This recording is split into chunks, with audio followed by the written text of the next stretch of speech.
You recently gave a speech at the University of Iowa, and I'm told that 80% of the audience walked out.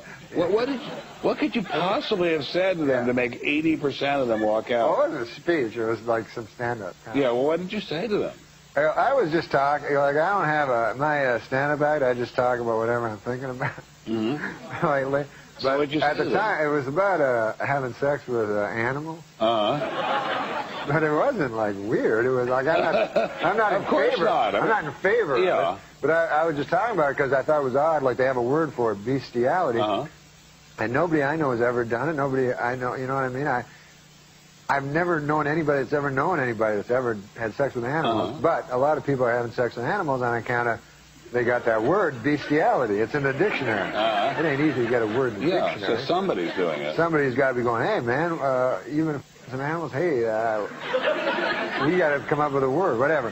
So I can't remember what joke, but it was some joke about, like, I said, I feel sorry for the animal because, you know, they get to have sex with a super hot lady, and then the next day they bring him back to another pig. You know, because the pig initially, he was having sex with another pig. He didn't know. He was, hey, this is a nice looking, it's a nice looking thing. But then they go, you know. And then I also said I feel sorry for, imagine if you watch one of those video, you know, of a guy, a pig having sex with a woman, and then you recognize that, hey, isn't that woman that wouldn't go out with me?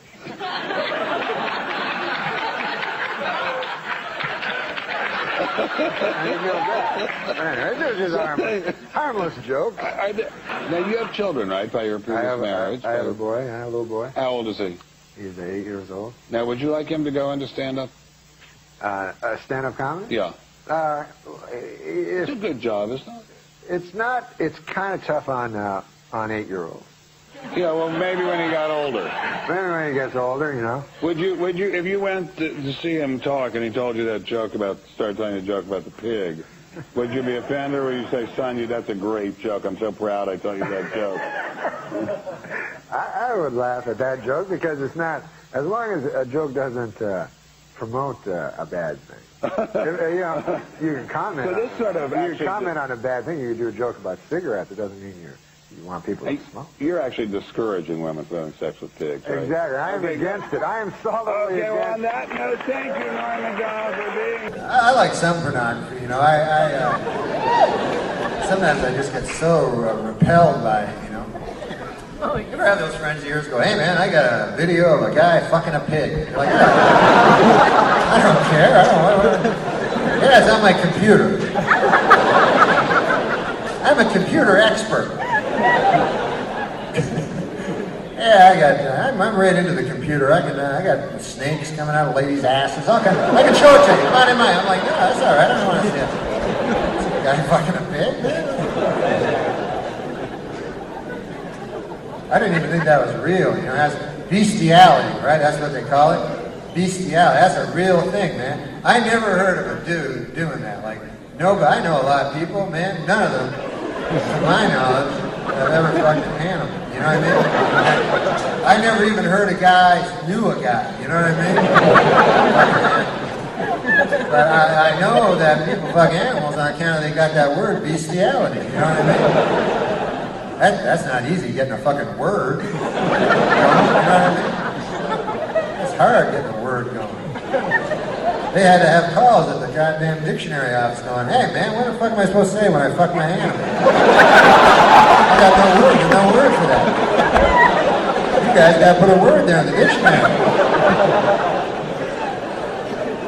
I got some lobby going there because people are fucking animals. I don't understand. I feel sorry for the animal because that's not consenting.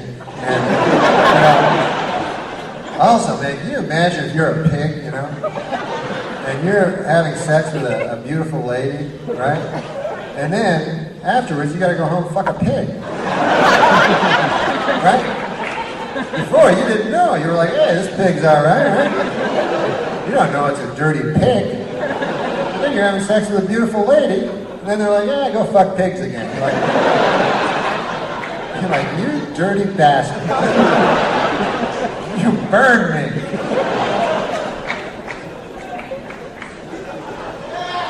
you're watching, get this, man, what if you're watching one of those movies, right? And you're saying, hey, man, there's a pig fucking a lady. And then you're like, hey, wait a second.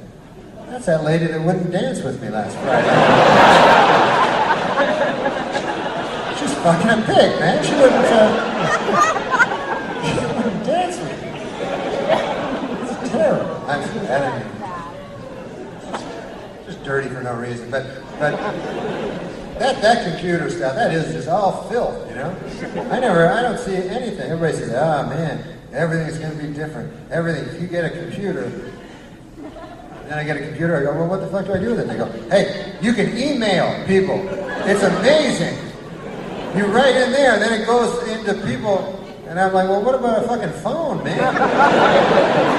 That seems more amazing to me. I hear a dude's voice in China. Right? They invented that like a couple hundred years ago. It could have been 2 million.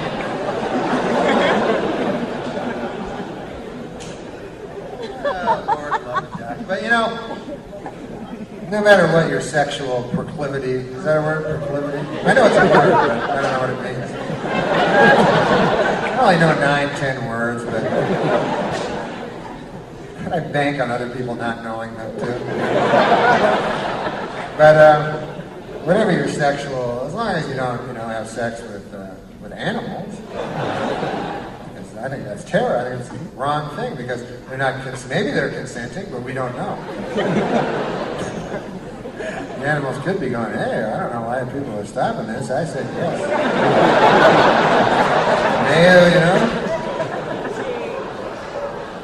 No means no. I said fucking oink.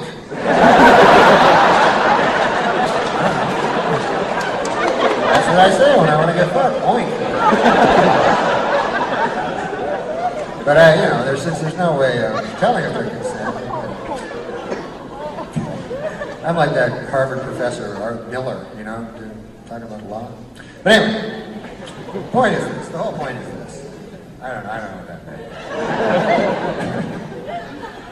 I just get one of those flashbacks.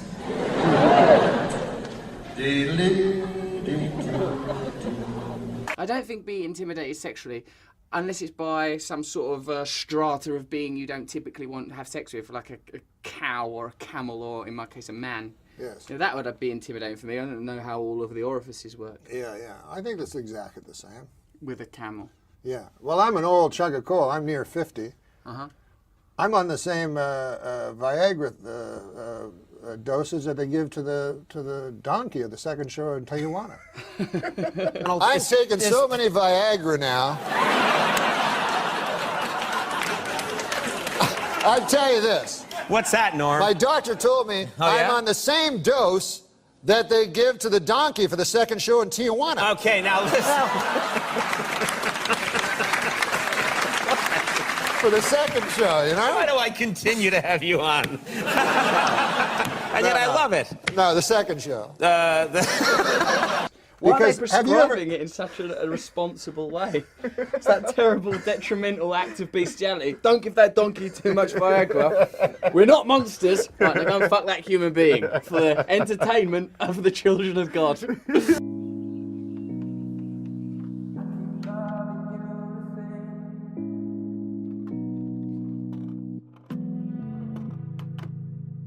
It's been a while, and I still like the way you look at me. What do you think is wronger? Wrong in... More wrong. What do you think is more wrong? Having sex with a child, human being, or an adult pig? Like, you've got to do one. That's the You got to do one, options. yeah. You're on a deserted It's island. not me, it's some hypothetical You're person. on a deserted Russell island Brand with a single elevated. tree. It's You're not on a- me, it's this person called Doug. Yeah. I won't have sex with a child because I think the pig may not be as bothered as a child. I think it could have huge psychological impact on the child. So out of compassion, I would advise Doug to do it with the pig and to leave the child alone because of the potential psychological impact. Even though the child's on a bloody island anyway, that's going to mess him up, all that Robinson Crusoe crap. Out on the farm, watching animals doing it in rural Canada. A moose being ransacked against some timber. Sow. Sow. Sow. They, listen. We were pig farmers. They're not gracious creatures when it comes to conjugal matters. I've recently had an Worst interaction. oral sex you could imagine. Horrible gums, Yes. sort of yellowing molars. I would never engage in sex with anything porcine. Well, if you're not homophobic, why not whack off your friend that's a gay guy? Like, what's stopping you? Or blowing him? Well, or letting him fuck you in the ass? What's stopping you? You're not getting anything out of it, but he's having a hell of a time. Come on, it would be like that. It is kind of gross, you know, if you're not into it, because it's like why not jerk your dog off? You know, your dog probably likes it, but that's because it's gross. Yeah, he's a weird one, man. How many people, though, seriously? Wait, no, I agree with you, it's gross, but do you think that happens a lot? Like lonely people and their dogs? Jerking off their dogs? Oh, yeah. Every time I see a dogs? woman walking down the street with a real big dog, I'm like, oh, they're going out. Women? No, they get their dogs to either go down on them. You know, Judd Apatow recently, and I'm apologizing to him. Oh, but his dog is No. sexy. So this one was a doozy. And as Josh Lacash points out, he does it exactly like a Norm MacDonald joke. 2-1. I saw Ian Miles Chong tweets out, he goes, he's not coming back from this, is he? The thing about the red hat that drove me to a point of exhaustion, which was misdiagnosed by I'm not going to say what race, what people, doctor, and what hospital, and what media went to. We know I can't say that. It was a Jewish doctor. You know the Norm MacDonald joke too. I think that harkens back to. He's there with Russell Brand, and he said, "I got a story. It's about I was with a hooker, you know, as a stripper or whatever. And I go back to her place, and she says I have a boyfriend. I said, all right, well let's not stay there. We'll go to a different place because her boyfriend is, well, I'm not going to say what color he was, but it's a terrifying color."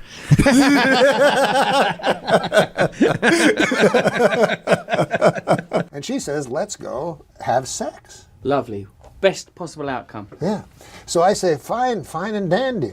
Now, I'm living with a girl, though. So I say, well, I can't do that. There. So what about you? Oh, she's living with a guy. Oh. And it doesn't matter what color he is, but...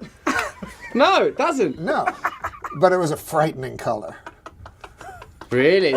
He was an Indian.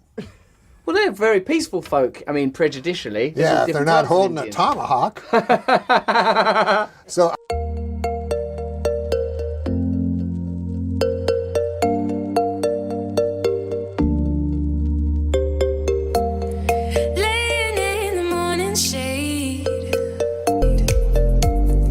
Now, people always wonder if God is a man or a woman or black or white or yellow, but I'm here to tell you that none of this silly stuff matters. He's a white guy, by the way.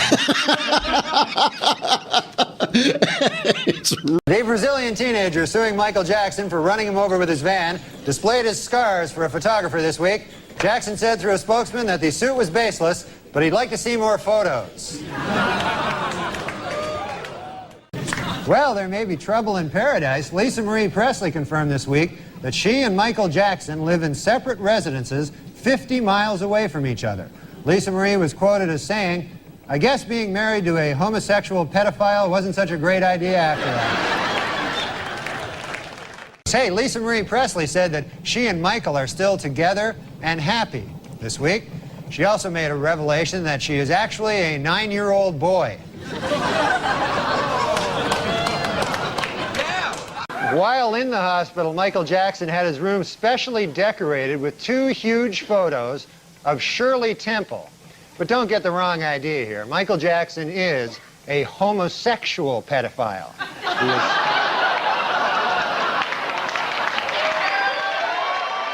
The nation is still reeling from Thursday's bombshell announcement that Lisa Marie Presley has filed for divorce from Michael Jackson. According to friends, the two were never a good match. She's more of a stay-at-home type, and he's more of a homosexual pedophile.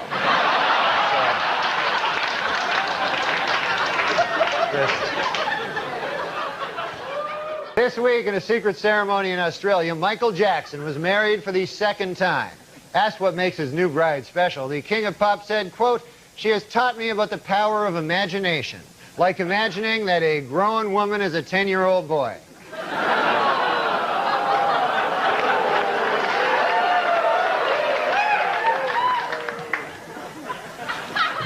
You know he's a homosexual pedophile, right? You understand?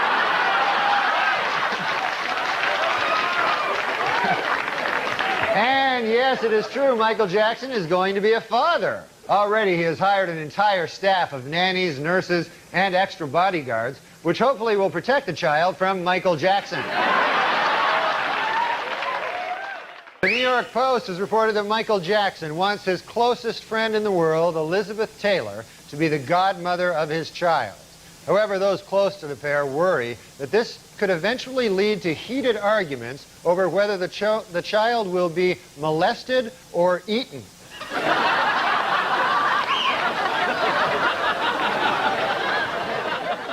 And according to his dad, the 3-day-old boy is a regular chip off the old block. In fact, he's already molested a 1-day-old boy.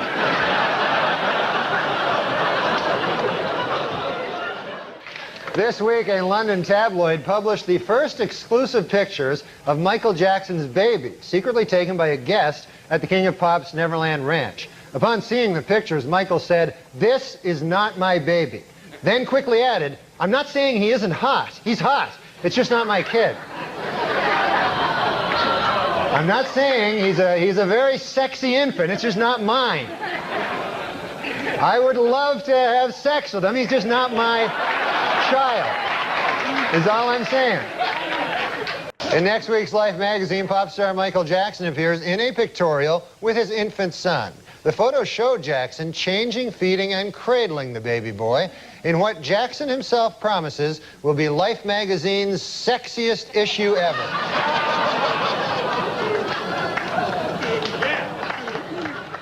Michael Jackson. He said, I heard a quote where he said, he said, "I don't care if my child is a boy or a girl, as long as it's a boy."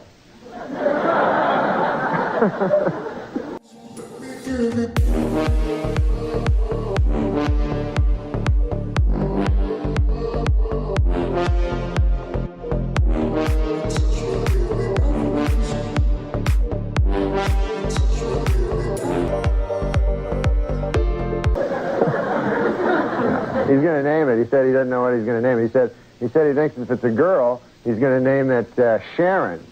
Really? Yeah. And if it's a boy, he's going to have sex with it. That's what he said.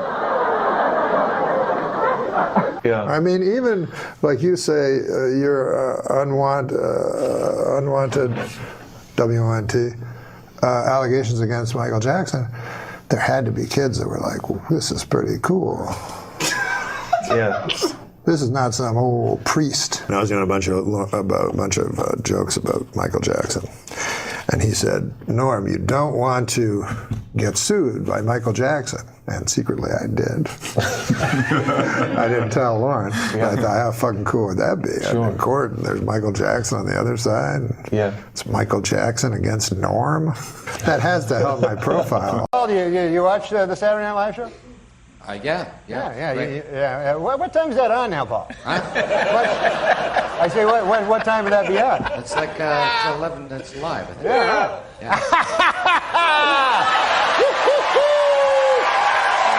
NORM MACDONALD. Tonight, a side of me you've never seen, my evil twin, otherwise known as Norm MacDonald, joins me for an evening of comedy, revelry, and fashion tips. Also with us, comedian David Spade. Join me along with me and David Spade. We're all next on Larry King Live.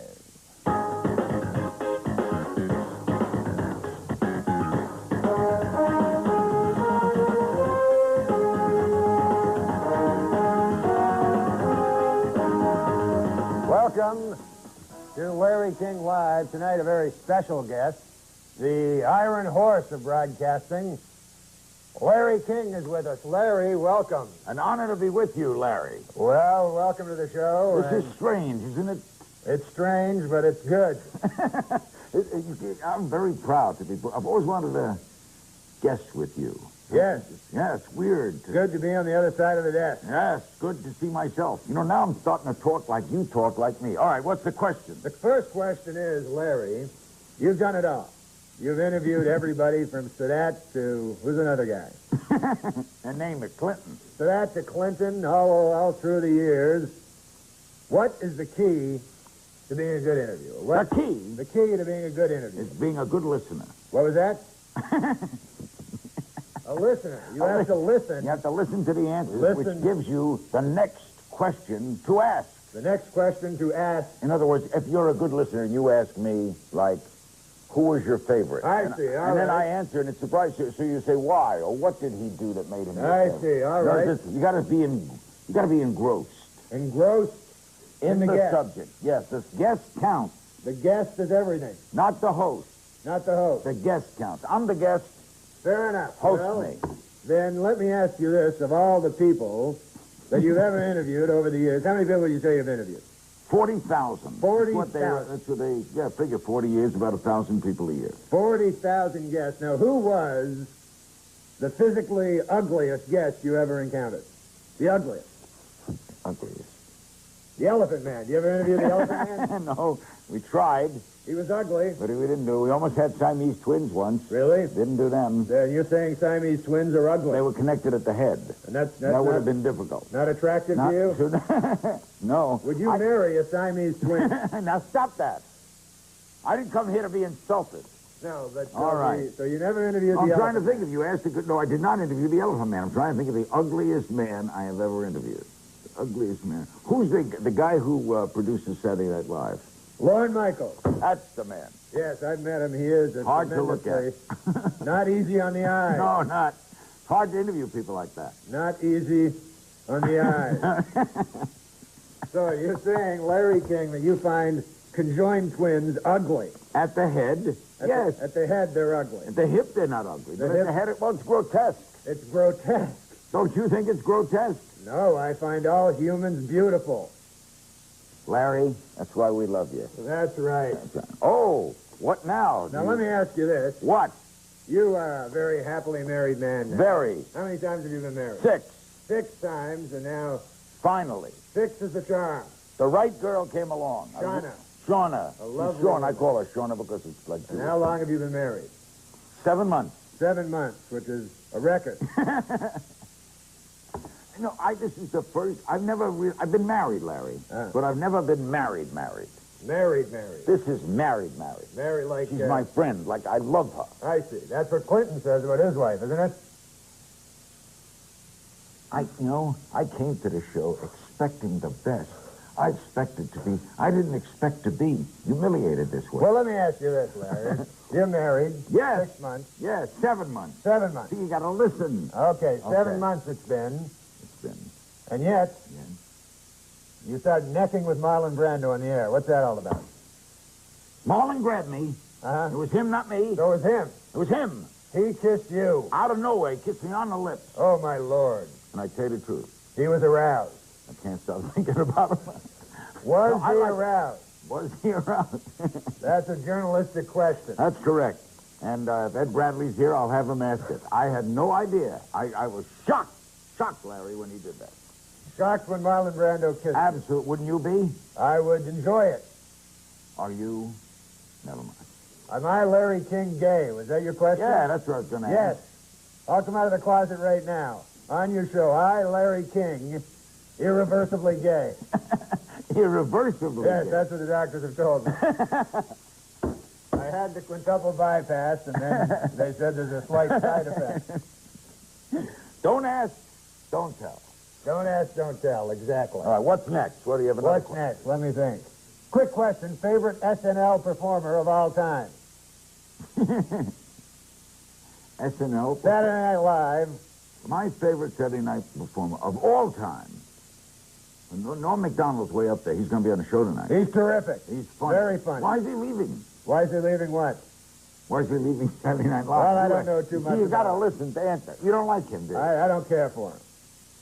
Belushi was way up there. But if I had to pick a McDonald, Belushi, very strong, and the guy Dennis Miller. Dennis Miller, terrific. Right, terrific. bright, intelligent. Very bright, intelligent. We have about a minute left to my portion of Guess With You because I've got to go. Well, I wanted to bring up one thing. Not only are you master of the medium of TV, you also write a column in USA Today. I do, every Monday. I have it with us. Yes. Have it with us. Every Monday, you write a column for USA Today. Correct. And you read USA Today? Yes. Terrific paper. Right. Terrific paper. Now, I've got your Monday, April 6th column. I'd like to quote something for you. Here you say, Kathy Bates is sensational in primary colors. Yes. Still feel that way? Why would I change? You mean, on reflection, she's not sensational? So you're saying on reflection, she's not sensational? No, I'm saying Thanks for having me on. Wait, I have another one. Which one? It says here, I haven't seen kids shooting marbles in years. I haven't. Still feel that way? Now, what about this one? For my money, of all the guests I've ever interviewed, the Elephant Man was the ugliest. Did you not tell me you never interviewed the Elephant Man? And so, one of us is lying, in print or on the air. Exactly. Exactly. Larry King, good to have you with us, sir. Thank you, Mr. Starr. And we will be back. We'll return with David Spade, a funny man, and Norm MacDonald, an even funnier man. Stay with us. You say I don't listen. I tell you I try. And we both got our own problems. There's no chance of you running for president again? No, I don't think so. Oh, really? Because, it'd be good for me. Kind of help you keep you on the front pages, Now, believe me, Norm, running for president doesn't always keep you in the front pages unless you, of course, take a dive off the podium. Yeah, that did get a lot of coverage, didn't it? Yeah, and thanks for noticing here on Saturday Night Live. I appreciate it. I don't write a lot of this stuff. How do you? Yeah.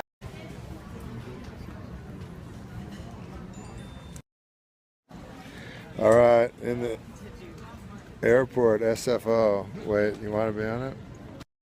Be on it? You're on it right now. It's very dark, though. You got a lot of hearts, though. I got a lot of hearts. Yeah. They usually there's comments. No one's commenting. Oh, wait, I hid chat. That's why. Oh, maybe I just hid chat now. Chat hidden. Oh, I don't want that. Oh, yeah, now people are watching. So this is a live video? Yeah, they go, Does is it, that your girl? No. Does it cut off at any point? Hi from Scotland. No, it keeps going. Goes, how you doing, mystery chick? Because she's flexible. Oh, this is awkward. Are you wheeling at the airport? Who is this lovely gal? What's your name? Hannah. This is a Hannah. She's gorgeous. She's not too smart, is she? Well, that's not nice. That's not a very nice thing to It say. says, hi, Hannah. I can't, it goes so fast. Marry me, Hannah, says Scoper. Oh, weird. Hey, Hannah, says Capscat. Hi, Hannah. It's not Hannah, it's Hannah. Are you hitting on her, says Sam Athen? No. It's not nice to say. Where's Hannah from? Fresno? Zero gravity chair? I don't know. Is that what this is called? Future chair? Yeah, we call it a future chair. We call it a future chair. Hannah, get away from that creep, says Dim Twit. That's not nice to say. Dom does this. Take her to the first class lounge. Oh, I'm sorry, there's people sitting in these two chairs. Sorry, man. Hope they come home, come back soon, because... I know. Otherwise you're going to be the asshole that never let anyone sit down. And then I know. you just get up and leave. Everyone hates me in the airport. Oh, it says, Hannah's in a future chair. Is there any future with Hannah? That's funny. Is she a comedian? No, we just met her. Is that a guitar? Yes. That's Josh's guitar. That's a nice table. Okay, now you're just getting idiotic. What does Hannah think of Trump's tax plan? Says M. Trump. Oh, wow, that's actually a real question. Big question. Hannah Solo, says Cogs. Hannah looks like a gymnast, says Scout. Tell her to let her hair down, says Midget. We're not like monkeys. Just do whatever you say.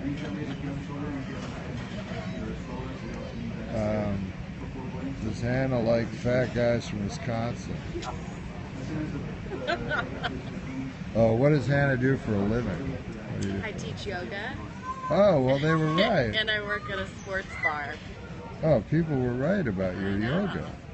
Yeah, if you guys didn't hear, she teaches yoga and works at a sports bar. Is she going to work out? No, we're not doing anything. We're getting on a plane. Yeah, we're just getting on a plane. Albert says, yoga, I'll be right there. They love yoga girls. Apparently. Yeah, people are going nuts now. Downward dog, honey, that's disgusting. Come on, guys, you're better than that. This is so weird. Jeez, man. Yoga Berra. Oh, that's sad. Too soon. Yeah, that's too soon, guys. Will she be drinking on the airplane, says Micro? Not likely. A little too early. Unlikely. A little too early. Enough of Hannah, Georgia or Alabama. Go Dogs. What's the weirdest yoga student you ever had, Hannah? What's the weirdest yoga student I've ever had? I have one guy that comes in and he never does anything that the class is doing. Yeah. He only stays for 10 minutes and then he leaves. But he does it for this whole studio. He comes to every class and that's what he does. And he only goes for 10 minutes. Yeah. And do you feel like he's just looking at girls, or? No, we're not really sure. Really? Just an eccentric? He must have a lot of money, because he pays, right? Well, he pays for the hour. This is for a gym yoga class. Oh, it's free if you belong to the Yeah, gym. it's part of the gym. But he does it What with gym all is the it? teachers. What gym do you work? Well, maybe you don't want to say. I don't know. Yeah, I don't know if I should say you that. probably shouldn't say. Everybody's asking Hannah questions. Are you going? Fortune America is Patriots guest. Oh, now you want Kwai Ling Park, please make your way back. Where would Hannah go if she could travel through time? What happened to low job? Low job.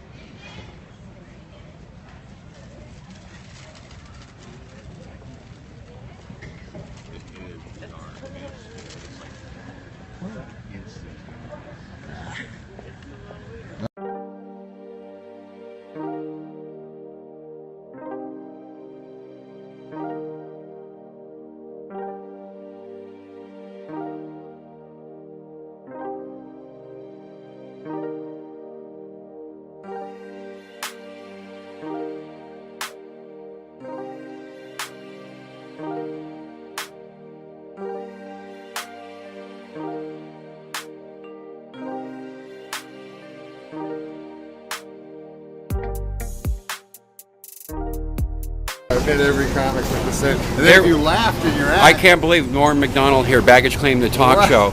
Norm, it's so good to see you. Norm, yeah, you and I golfed together. Do you remember that? We golfed together. You came to my office. That's right. At Whitsett. At Whitsett, you came all the way up the stairs and you hung out. I was all tired. And then the next day, you had the pilot for the Larry Sanders Show.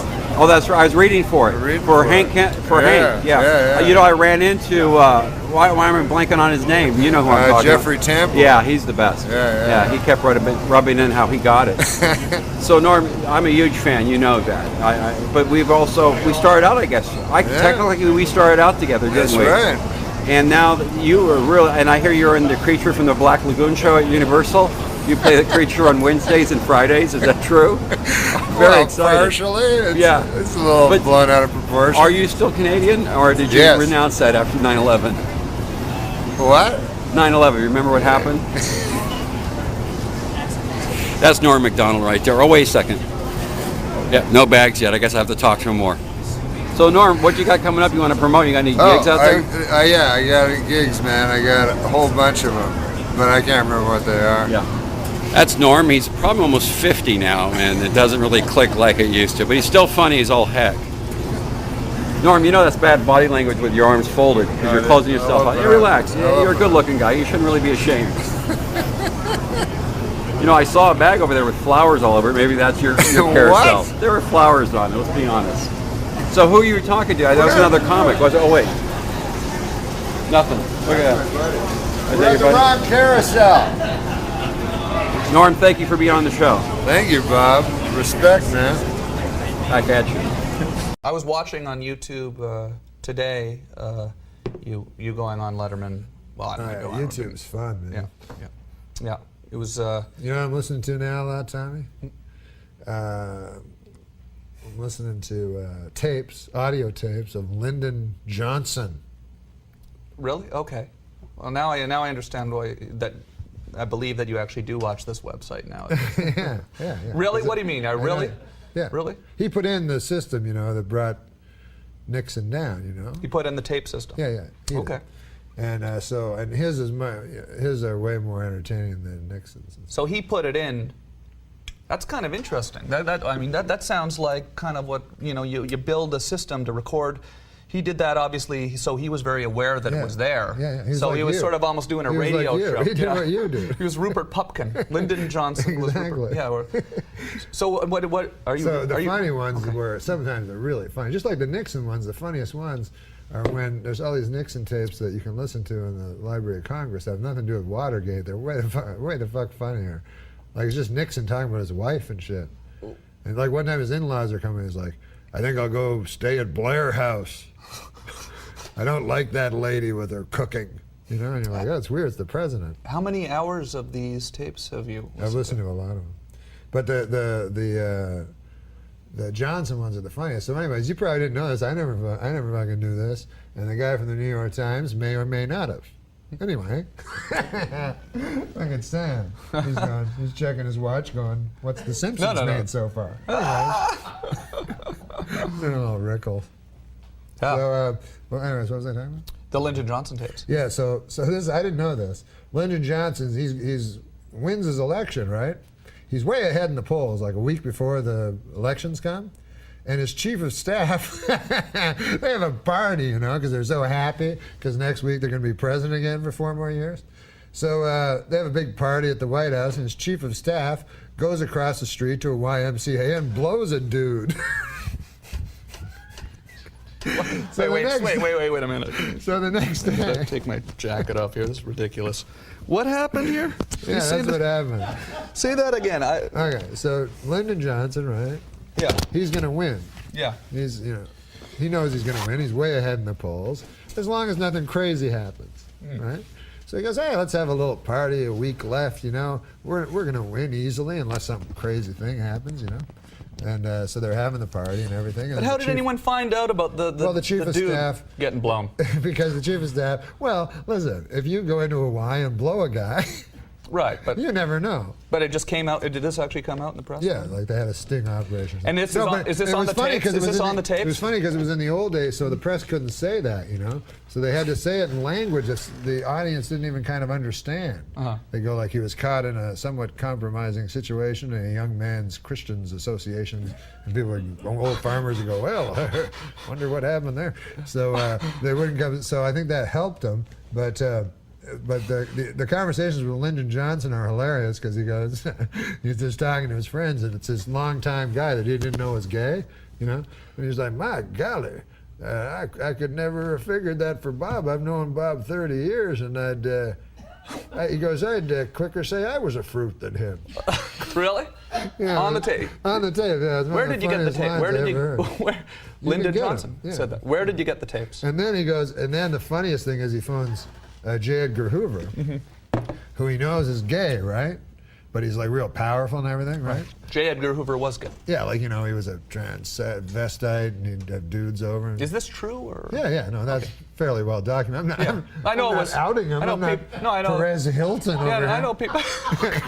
No, this is fairly. Yeah. He's well documented. Yeah. So Lyndon Johnson knew for sure he was gay, but he was scared of him because he was so powerful. So he just like needles him, and he's like, so he's talking to him and he goes, I can't believe old Bob's one of them fellers, they didn't even have a word for it and stuff. And so J. Edgar Hoover goes, well, sir, he goes, I have to ask a rather tough question here, but now when Bob was involved in this, was he the more or less sort of, you know, a participant, or was he more or less the feller that, you know, instigated the thing? You know? He's asking if he's a catcher or a... yes, I don't know. Well, I don't know what the hell I'm talking about. What have you got me? Why are we talking? Gross, you're saying that. So the guy goes, so then J. Edgar Hoover goes, well, I wouldn't, well, Mr. President, he goes, I'm sorry to tell you he was the instigator, you know, and he goes, oh, good God, he goes, how do you spot a feller like that, Edgar? You know? So then J. Edgar Hoover goes, well, I wouldn't know, sir. He goes, oh, come on now, Edgar. He goes, if there was anybody that could spot a feller like that, it'd be you. Why, you're the head of the FBI. And so, this isn't really what's on the tape. Is that really on the tape? That's really on the tape. J. Edgar Hoover's kind of mad. He's like, anyway, all right. Yeah, you got to hear it. It's the fun. Really? And where I'll bring it in. I know you love broadcasting. Yeah, well, where did you get the tapes? I read a book that were the history of the tape, and then I got the audio version of the book, and the audio version was the tapes themselves. Really? Yeah, I didn't know about it. Wow, that's funny.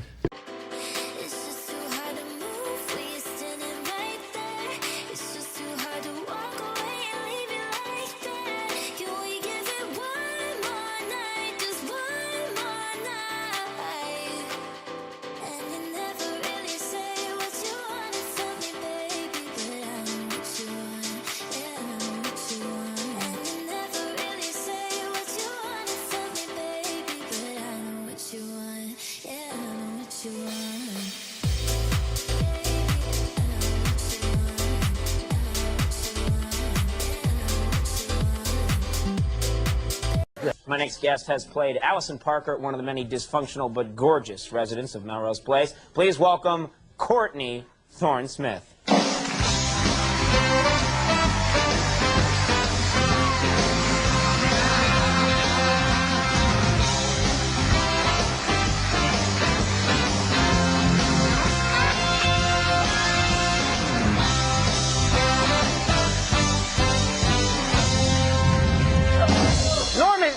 Norm, you're sick and you're all over her like a bear rug. Just leave her alone. No, you know, because before, during the commercial, I was saying I had a huge crush on her. Yeah. And then you said you did too. I said I did. When you were on Day by Day, I developed this big crush on you, and this whole talk show is a scheme to get you here. I liked her when she was on the Tomorrow Show with Tom Snyder. Not the Tomorrow Show, but the later show. He says to me in the break, You have no idea who I am. Yeah, no, I know from that show, that's all. He says to me, oh, I really like her. I saw her. I really think she's great. I really have a crush on her. And I said, where, you saw her in Melrose Place? He said, no, I was watching Tom Snyder, and she was on, and she was a great guest. And I said, wait a minute, that's the show that's opposite our show. Why weren't you watching our show, pal? Because I wasn't on it that night. All right, no, stay. I dated a guy once. Well, we dated and we broke up. And to get back together, he gave me like this little G-string outfit. You know, like this little, and I was like, wait a minute. That's for you. That's not for me. So stuff like that is not good. Another guy gave me a keychain, a plastic keychain. Well, that guy is a moron. How do I get the supermodel back? Hey, look, $1.99 at the airport. I heart New Jersey. He really gave you a keychain? He gave me a plastic. I was going to bring it out, but I couldn't get it off of my keys, so I left it in the backstage. But he gave me a keychain. Why didn't you bring out the G-string?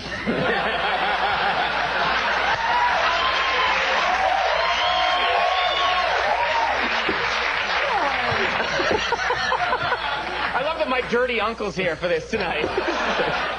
I tell you what you gotta do. You gotta bring out that G-string. And I'm like, don't do that. That's not cool. Yeah, thank you. That's not cool. So this I grew up in Alabama. Multiple black eyes, landing on my butt a lot.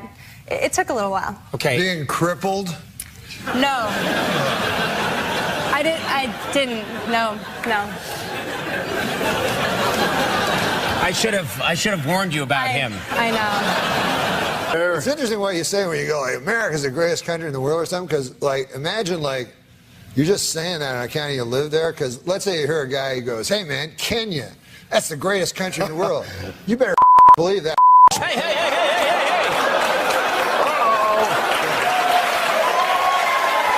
We were at a party, man, remember? We were. It was, are we allowed to even mention whose party it was? Because it's, Oh, Jay Leno's. No. It's actually not true. It was. He would not have a party. Don't trust me.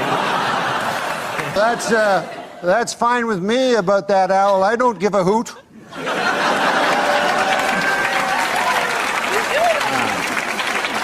I will say Kiki does not need tricks because I've never seen as breathtaking a girl in my life. And her smile is so genuine. It's unbelievable. Why are you doing this to me? You're so sweet. Is it called 9.5 seconds?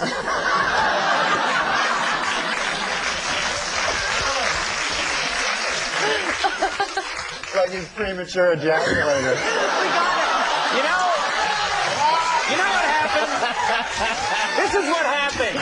You know what happened? He said 9.5 seconds, and I'm looking at him because I know there's more. No, I like guys who appeal to like the look. You know. Wait a minute. Why are you looking at yourself while she's here? Because I'm deathly pale. Let me see. Look, see? You look good. I look like Nosferatu. Conan, I don't know if you agree with me. Oh, here we go, folks. I've always felt that anything that does not kill you makes you very weak.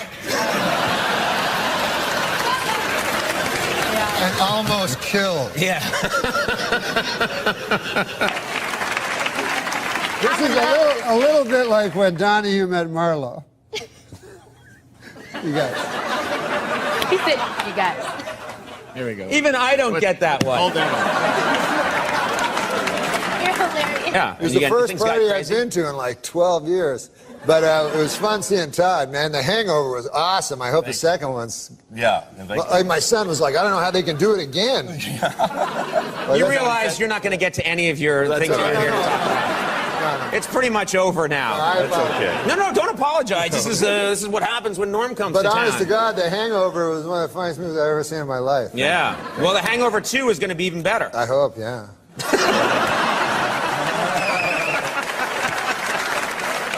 That's a windmill. It does not, in fact, pump water, but it's pretty. I think everybody can enjoy, again, sturdy steel structure. That's... You ever tilt at it?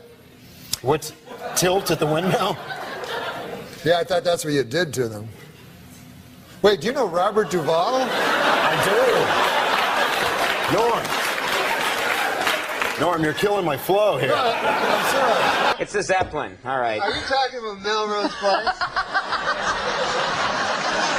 No, because You're the biggest ass I ever met. I trust you for it.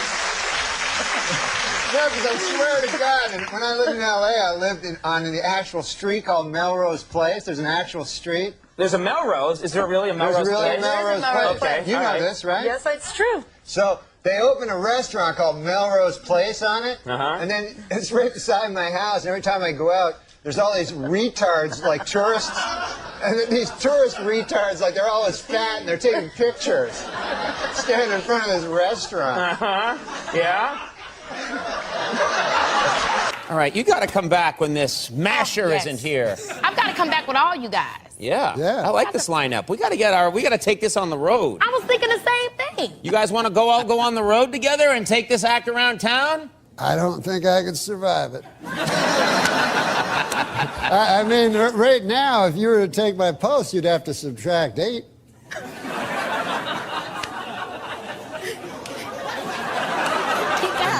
Maybe if you want to come up with like where to grab it and then call it something and I'll bring it out. Oh, what about a contest? Here we go. Here we go. No, she asked, but I like that crippler. Yeah. What about the long-suffering death? Oh. That's a different one. That's different. Let's watch her open this run up right here. It'll be another big 900. Oh, God. Wowzers. It actually looks easy.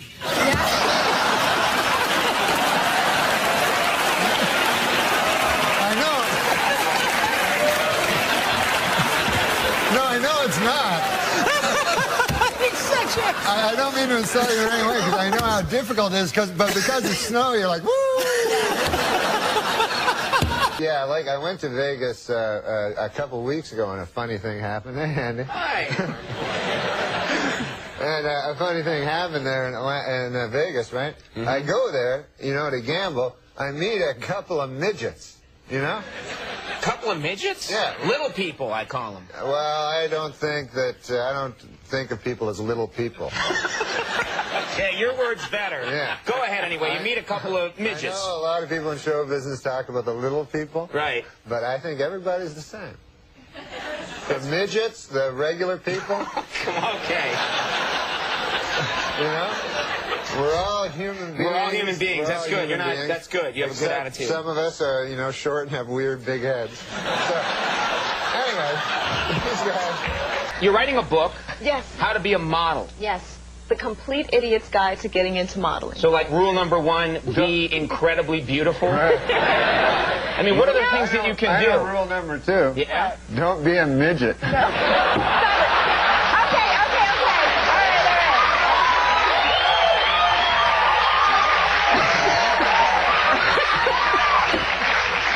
Okay. All right. Okay. Hey, let me ask you this. Did you ever toss a prostitute off a bridge? What's the punchline? Must be. A quick question. Good I'm sorry. God. I'm sorry. When I pick up the blue Why is it that in some sports, like beach volleyball or snowboarding, the women are breathtakingly beautiful, and you would think they would be big, big. So you think they'd be big monsters of ladies? Why would you think that, though? Well, like softball. We can't be women and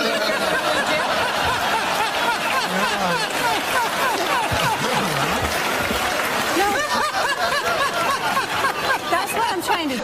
But what's the movie going to be called? Well, Really? I know what it's going to be called. Yeah, what's that? If it's got Carrot Top in it, you know what a good name for it would be? What's that, Norm? Box Office Poison. What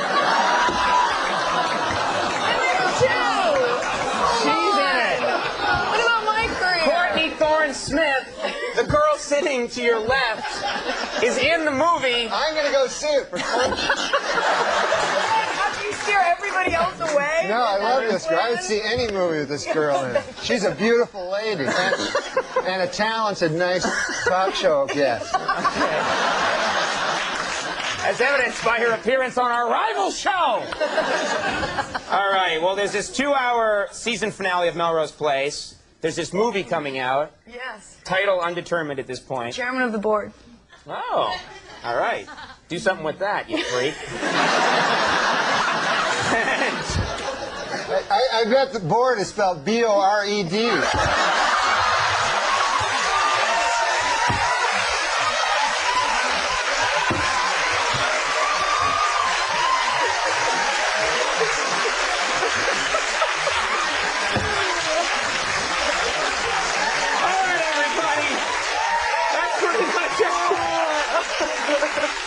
We're going to take a break now. We're going to have Collective Soul in a second. Courtney Thorne-Smith, we hope she's still our friend. We do love you.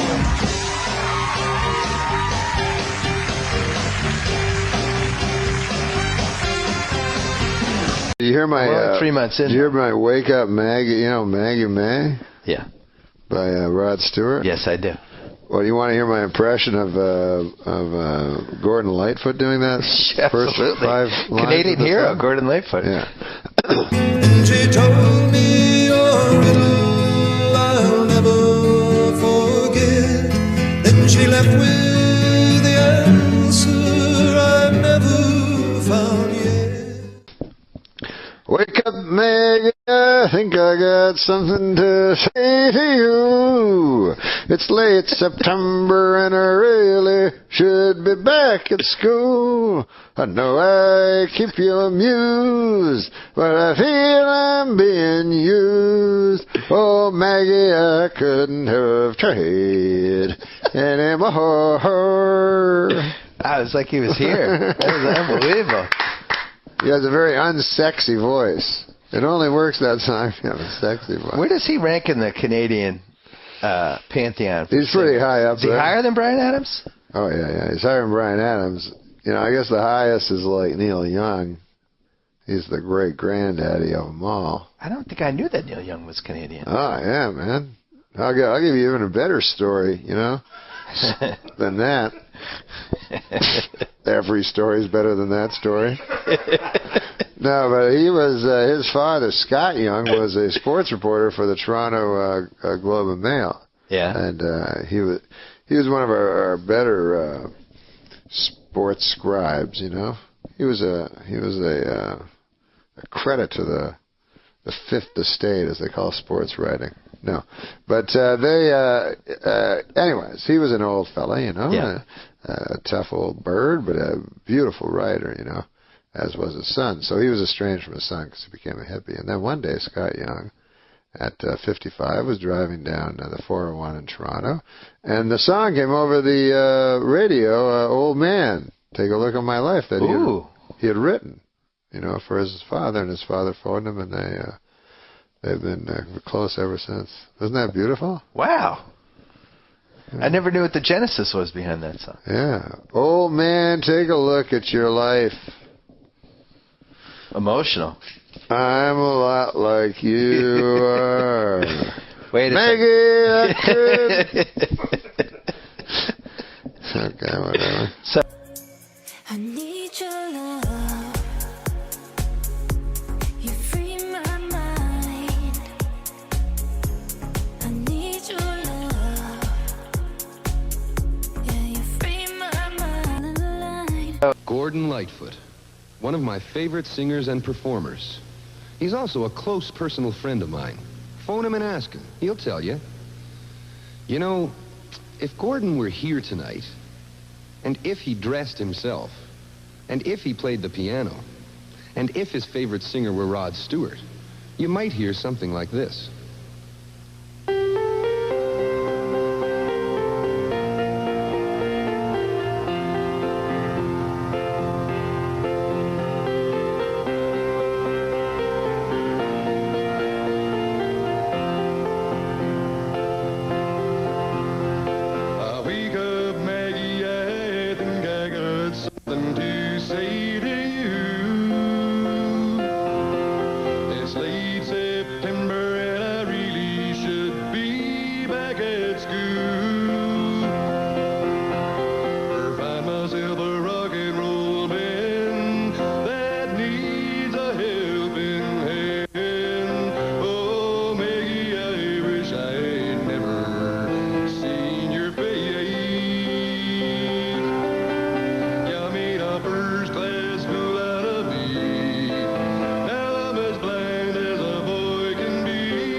Who are you? I'm Callista Flockhart. Who the hell do you think I am? I'm deaf. Which one of you is Peter Griffin? He is. Come on, man. Which one of you is Peter Griffin? This is Peter Griffin. Hey, that's a good one.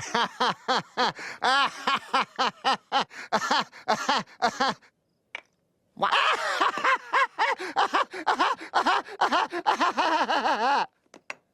Why are you... No, wait. I'm not finished holding my sides.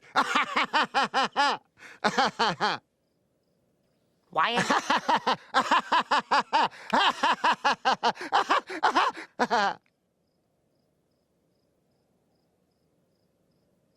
Why are you here? The doctor said Peter was okay. Oh, the doctor. Well, I guess he must know, right? I mean, he's a doctor and everything, and I'm just, Death. Excuse me.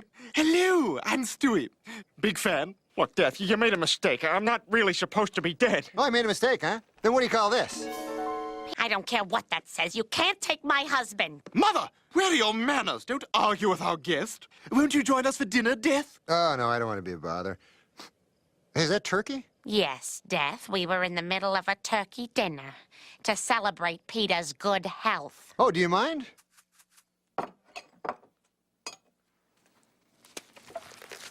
Ew, how did you do that? Oh, well, let's just say when I was younger, I did some films I'm not particularly proud of. Well, that does it for me. Let's go, Peter. Wait!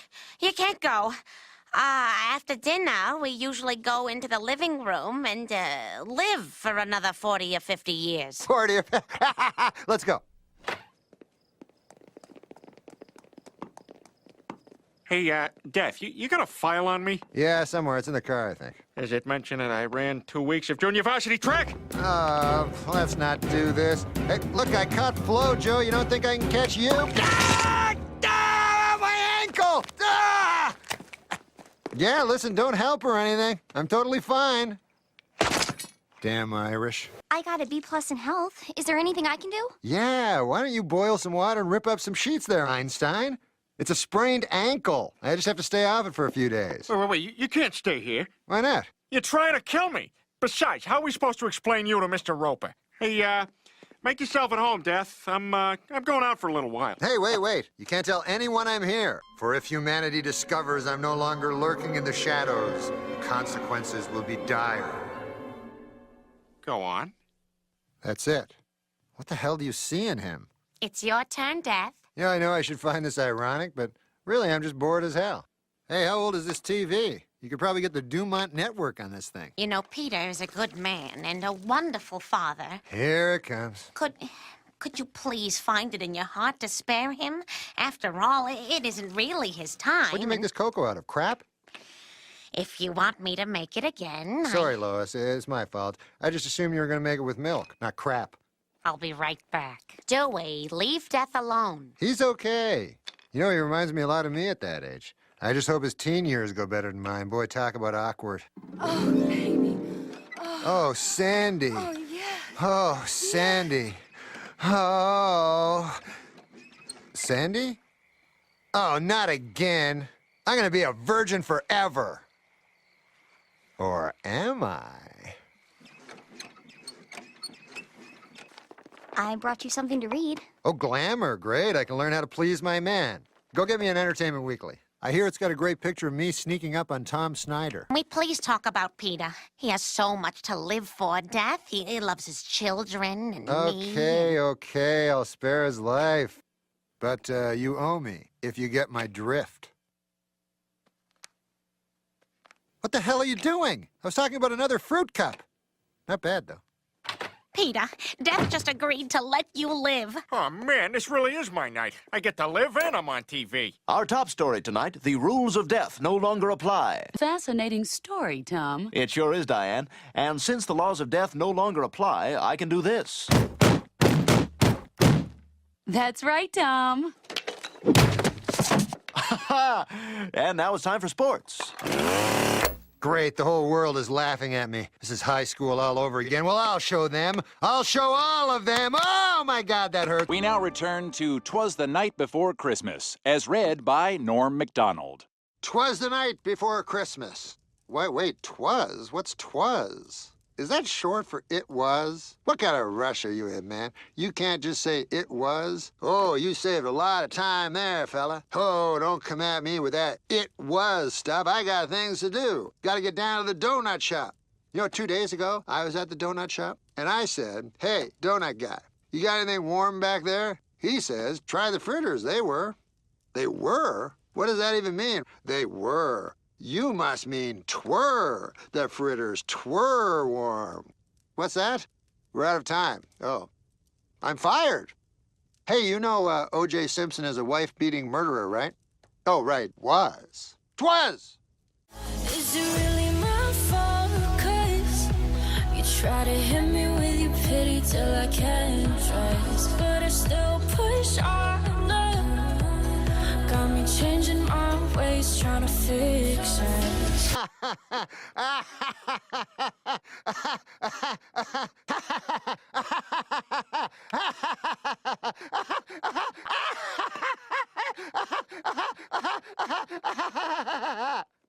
All right. Wow, this is exciting. Thank you, and welcome to the American Music Awards. This is exciting. I'm not actually in music, so let me introduce myself. To those of you who don't know me, I'm Norm MacDonald. For those of you not familiar with me, thank you very much. I am the biological child of Melissa Etheridge and Norm Crosby. So if you want to... Well, that's the big story in music news right now. Melissa Etheridge asked her friend David Crosby to be the biological father of her children. And you know, this was a new experience for David Crosby. Usually when David Crosby picks up a turkey baster, there's a turkey in the vicinity. That's right.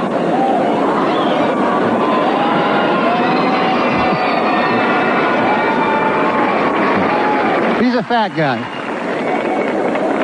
But this is the 27th Annual American Music Award. It's the first American Music Award of the new millennium, and we're setting a... Yeah, very exciting. Very exciting. And we're setting a big record here tonight. Three straight hours of ABC programming without Regis, so that's kind of exciting. Yeah.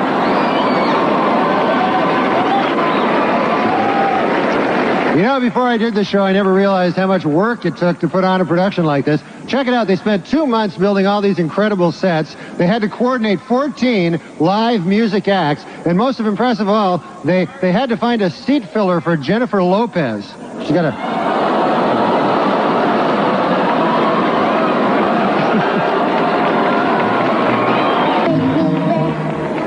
What the fuck was that?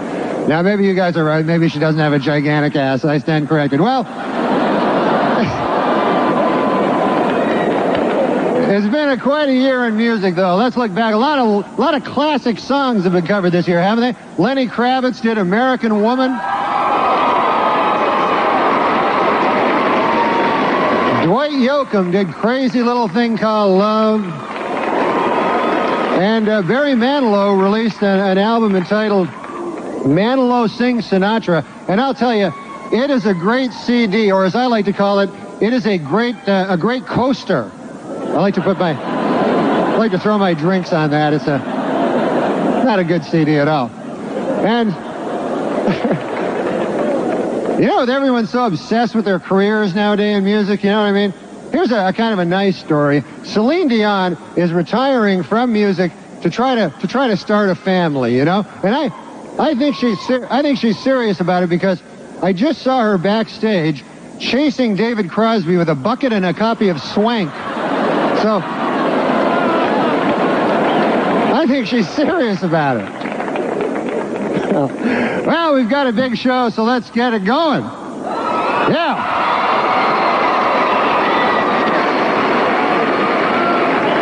Here are our first presenters. As Dr. Fraser Crane, he's achieved stardom in TV, and with hits like Come to My Window and Angels Would Fall, she's achieved stardom in music.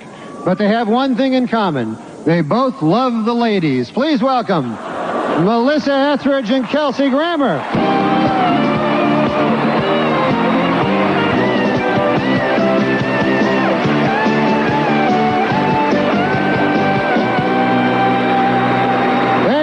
Back here to present the award for the favorite country album. Our Shadazy. An interesting thing about the name Shadazy. Do you realize that the name Shadazy comes from the Native American word for my sisters? It's kind of like that other Native American band Chumbawamba, which means thanks for that one song. Ladies and gentlemen, Shadazy, right here. Okay, folks, before we continue, I have an announcement from the management. Would the owner of a Glock 9 with the inscription, "Too Puffy with Love," please pick up your gun? It's at the hospitality suite. Well, 1999 was a big year for Latin musicians, and Atlanta Braves pitcher John Rocker thinks they all suck. He especially hates our next performer, and has never bought any of his 13 consecutive #1 Latin singles or any of his 17 million albums he sold.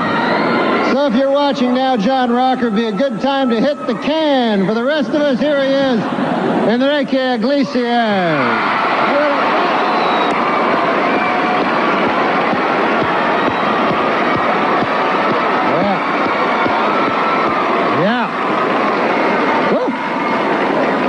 That's a coincidence, because I did that song in a karaoke bar the other night. That's one of my favorite songs.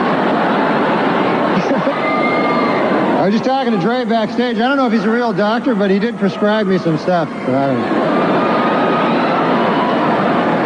There he goes. And that leads us to our first special merit award of the night. Ladies and gentlemen, For nearly 30 years, our next presenter toured the country with his band, the Grateful Dead, playing guitar to sold-out arenas of tie-dyed hippies. That's right. Please welcome the late, great Andy Garcia.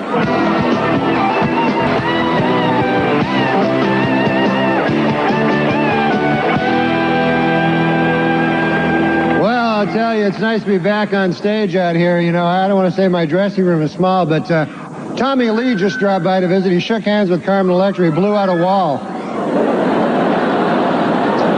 He's got a huge... Anyway. And now to present tonight's next award. Real singers, country music stars Trace Adkins and Montgomery Gentry.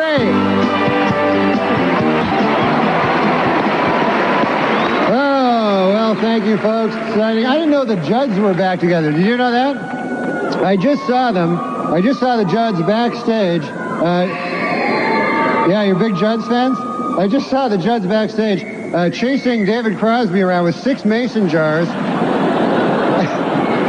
and a ham sandwich tied on a fishing pole. I don't know what it means. Our next presenters are talented young stars who became overnight sensations with their brilliant debut albums. And if I can take this moment to offer a little friendly advice, kids, whatever you do, when you put out your second albums, don't suck. Please welcome Tal Bachman and Britney Spears.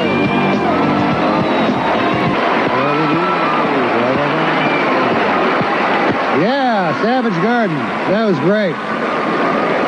They didn't seem as savage tonight as usual to me, but that might just be me. You know, folks, it's time for our next presenters, and for a long time there's been a rivalry between West Coast rappers and East Coast saxophone players. But tonight they have put their differences aside to be here. Please welcome Warren G. and Kenny G.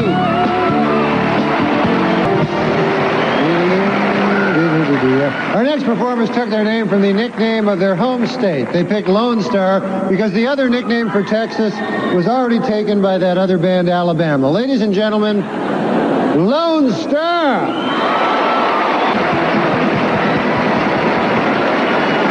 Well, you all know our next two presenters. When he was on the show Silver Spoons, he went by the name of Ricky. But now he's all grown up on NYPD Blue, and he prefers to be called Big Ricky. She is an exceptionally gifted singer and songwriter by the name of Amy Grant, although she also prefers to be called Big Ricky, oddly enough. Ladies and gentlemen, big hand for Big Ricky Schroeder and Big Ricky Grant.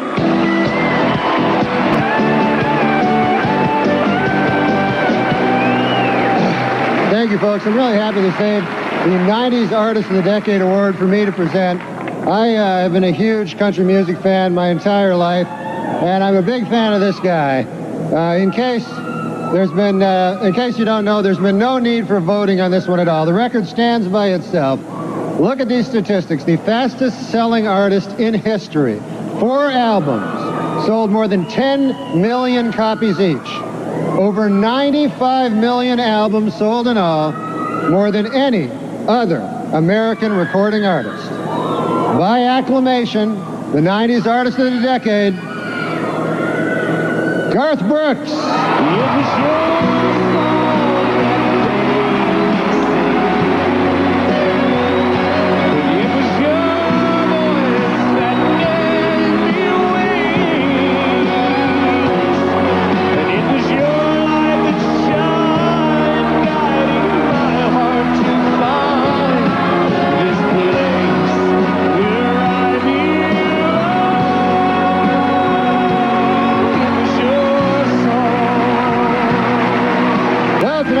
Together 3 of the hottest top 10 singers, and we put them together on this stage to participate in a bare-knuckle fight to the death. Here are Tyrese, Jessica Simpson, and Julio Iglesias Jr. All right. That's it, folks. Good night.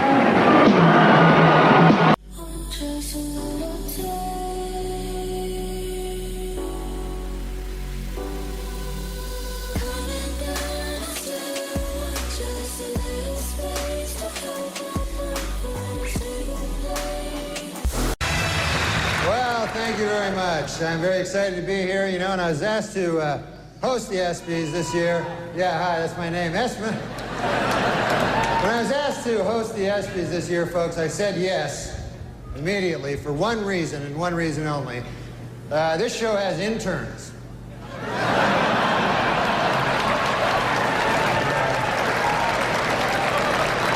I'll be having little improper relations backstage a little later.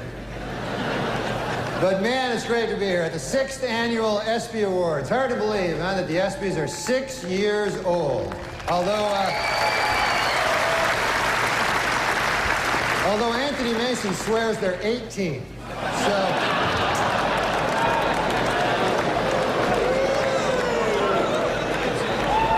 Yeah, he'll be having sex with the ESPYs in about 12 years. So. I was a little late here tonight. I took the cab to the theater, folks. And I don't know if you've ever been in these New York City cabs, but I got one of those cabbies, couldn't speak English, you know.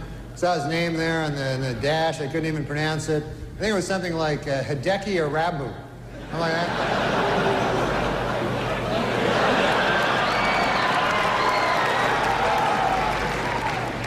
Arabu's been having some trouble, man. They fired his translator. Steinbrenner fired his translator. And people see that as cruel, you know, but I don't know, you know. I mean, if you're not doing well in Yankee Stadium, you know, do you really need a translator? Do you want that, you know?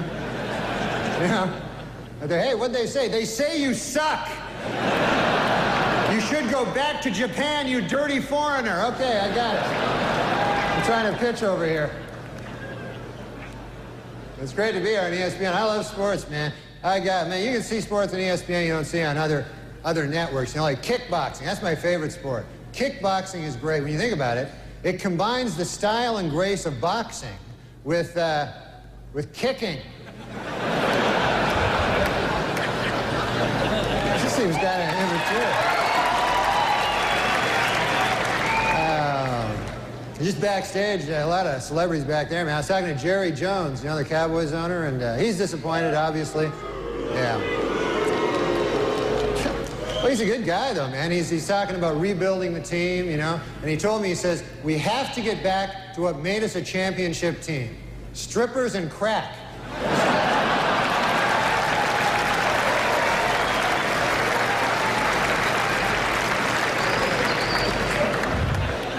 Hey, have you heard about this? Ted Turner and NBC plan to start their own rival football league to compete with the NFL.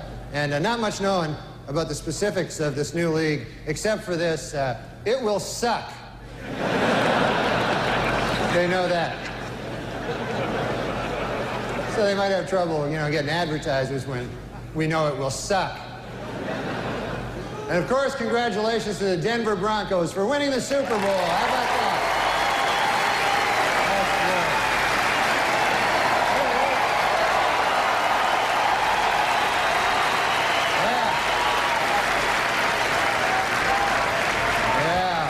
Denver did great, you know. There he is. I love the Denver fans, you know, because for one thing, they don't wear food on their heads. That's nice. And they had a wild celebration in Denver after that Super Bowl, man. And now city officials expect an even wilder celebration if the Nuggets win 10 games this year. They say they're going to... say the whole city's going to go nuts. Yeah, the Nuggets are having a bad year this year, man. Matter of fact, they're making a film about the team. They got a pretty catchy title. It's Black Men Can't Jump Either.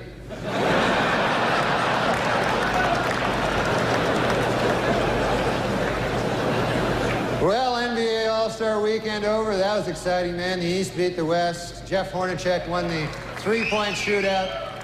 Houston's Clyde Drexler and Cynthia Cooper won that exciting two-ball thing. And Charles Barkley won the throw a guy through a plate glass window contest. So that was quite a game, you know. I mean, you know who impressed me the most yesterday was Kobe Bryant. Unbelievable.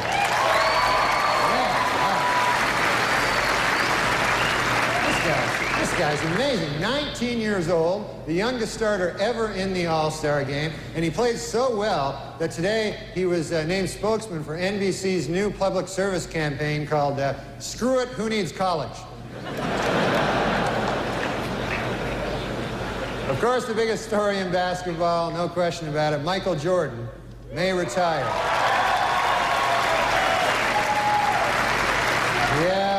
Michael Jordan may retire after this season, and it's terrible news for Bull fans, you know, but it is terrific news for golf hustlers.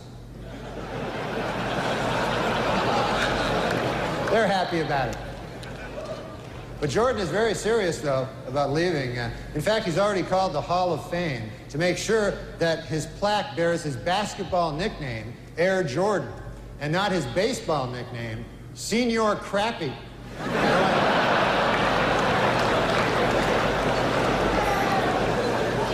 That would just be disrespectful, you know? Well, how about them Winter Olympics? They're finally underway, so we've got a lot of great stuff to look forward in the next 2 weeks, like hockey and, well, just hockey, really.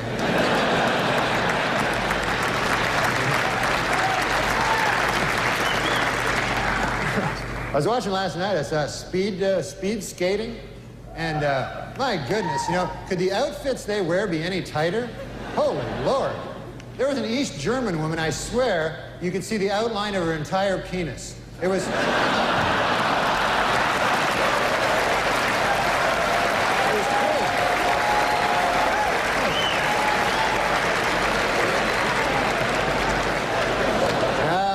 Goodness. Well, there's all kinds of sports celebrities in the audience tonight. I see Tiger Woods right there. Tiger Woods, how about that, huh?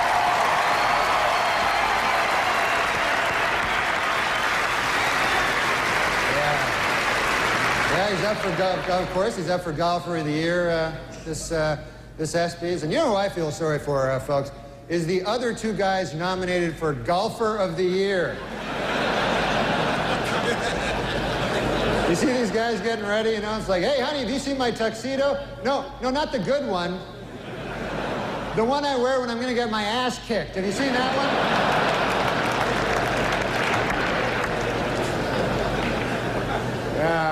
Boomer Esiason is with us. Boomer. How you doing, buddy?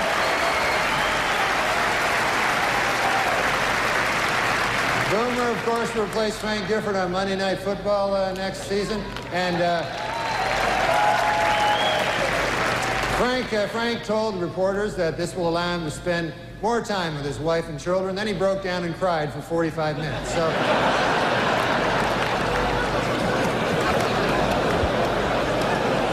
And there's Charles Woodson. How about that? Huh? What a season he had.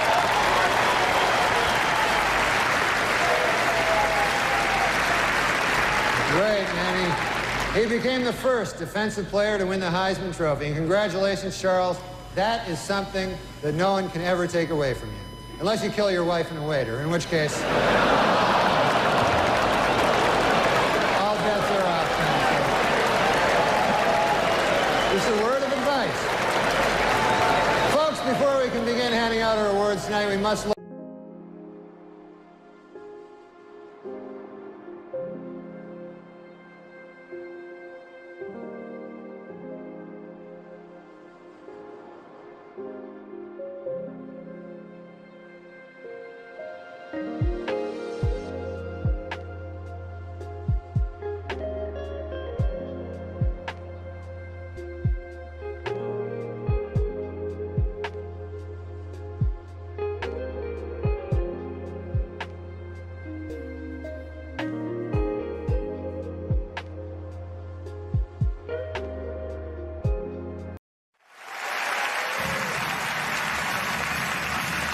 Live from Toronto at the Sony Centre, it's the 4th Annual Canadian Screen Awards with your host, Norm MacDonald, featuring Martin Short, Jay Baruchel, Rick Mercer, Emily Van Camp, Eugene Levy, Jacob Tremblay, Catherine O'Hara, Christopher Plummer, and Donald Sutherland. Now, please welcome Norm MacDonald.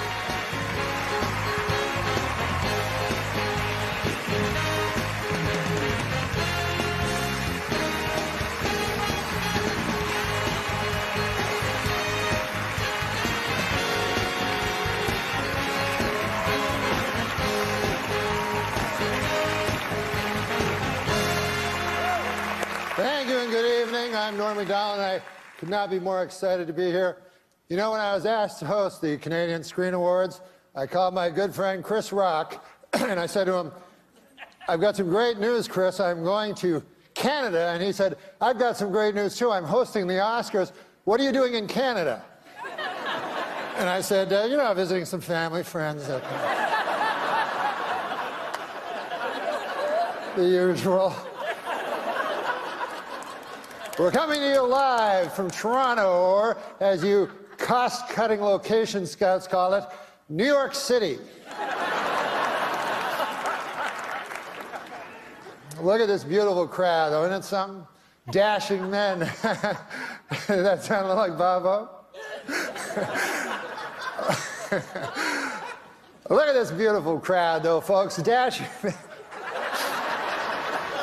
Dashing men in black ties, sophisticated women in elegant gowns, and tonight, all of you are going to hear the word shits about 100 times. Never has there been such an assembly of great Canadian talent in a single location that did not have to be Zamboni'd first.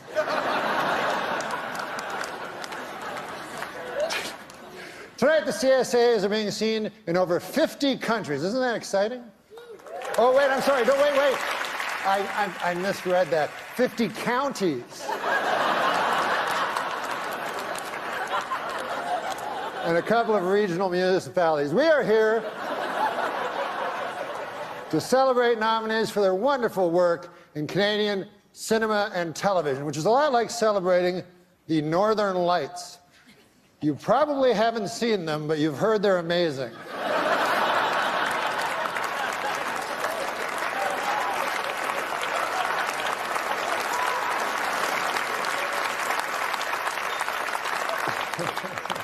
You know, we were worried people would record the show and they'd just fast forward to the good parts, as is the want these days. So we have put a plan in place to prevent that from happening. We have decided to not have any good parts.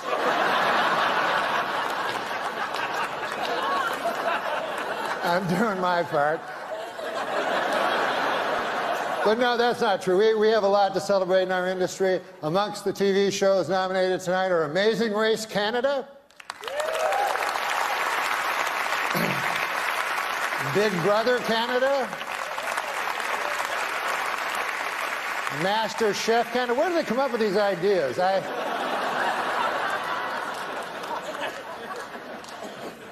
We are honored to have the great Christopher Plummer here tonight.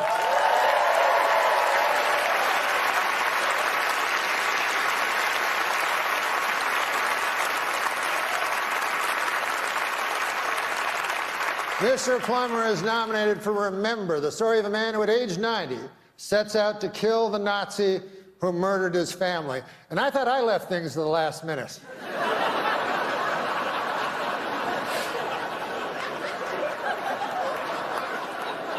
But it's been a wonderful year for Canada. It's been a especially great year for one little guy, one adorable little Canadian youngster who's already accomplished so much. Of course, you know who I'm talking about, Justin Trudeau. Hasn't he had a wonderful year? No, I'm kidding. I was misdirecting you. I'm talking about Jacob Tremblay.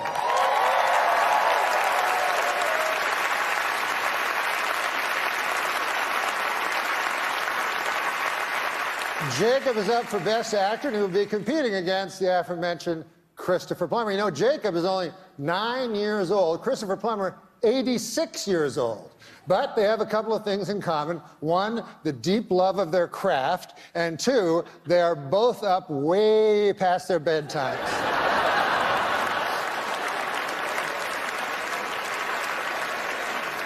And tonight, the Lifetime Achievement Award will be presented to Mr. Martin Short.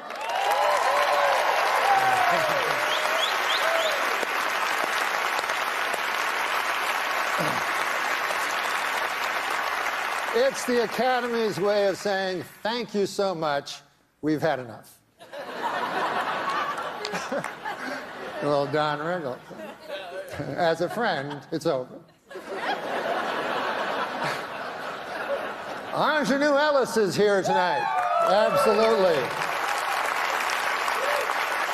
She has done some powerful work in the Book of Negroes, which tells the story of a woman confronting the tragic legacy of racism in 18th century America. Oh, did I mention on the show Sunnyside I play a talking manhole?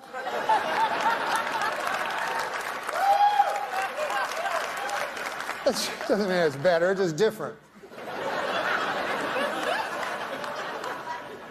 Ross of Sutherland is here, nominated for his role in River.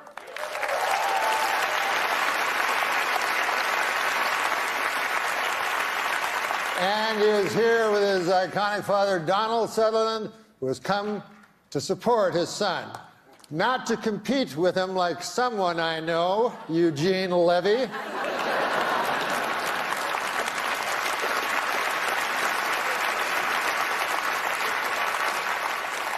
Oh, and Catherine O'Hara is here tonight, the wonderful...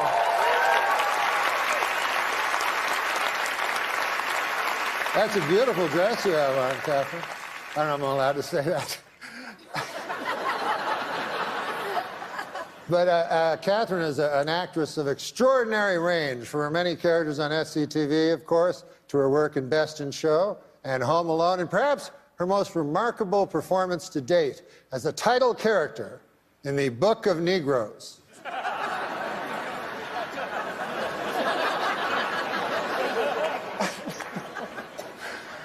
I lost $1. It's been a busy weekend getting here. We lost an hour. As you know, daylight savings time went into effect last night. I give it 6 months.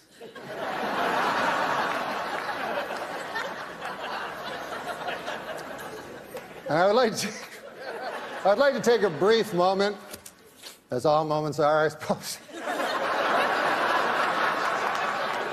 to thank my writers. You know, the writers are so specialized these days. There's a joke writer, he gives you jokes. There's a gag writer, he gives you gags. There's a head writer, he gives you... What I'm saying is things are they're specialized.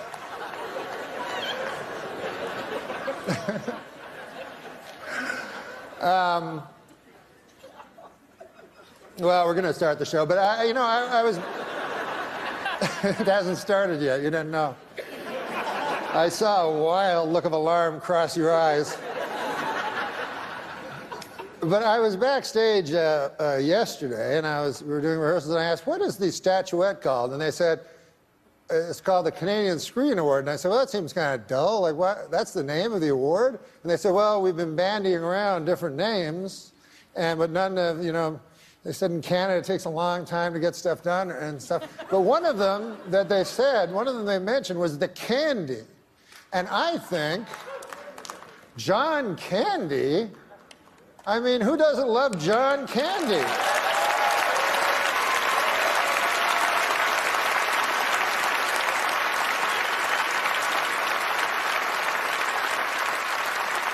So, of course, the statuette should be called the Candies. So what I'm asking you to do is, if you are a presenter, ignore the teleprompter and say, the candy goes to.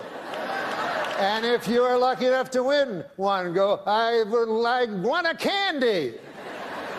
What do you think of that? Can you go along with that? Excellent. That would make us a better nation.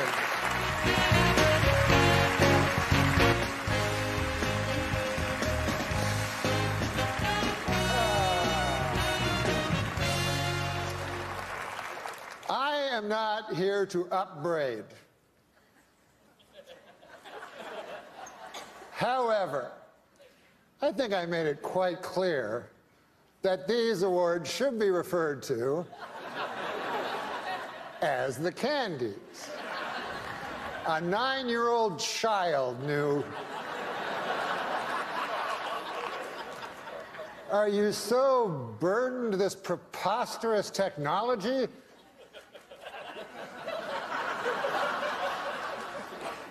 So I would like not to see that again.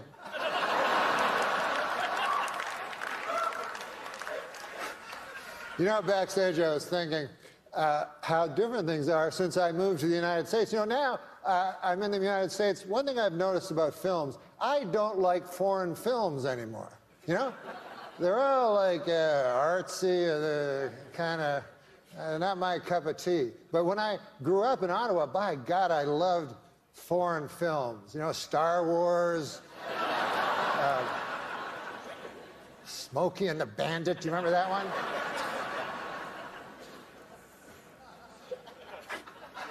Here to present our next award, the Candy.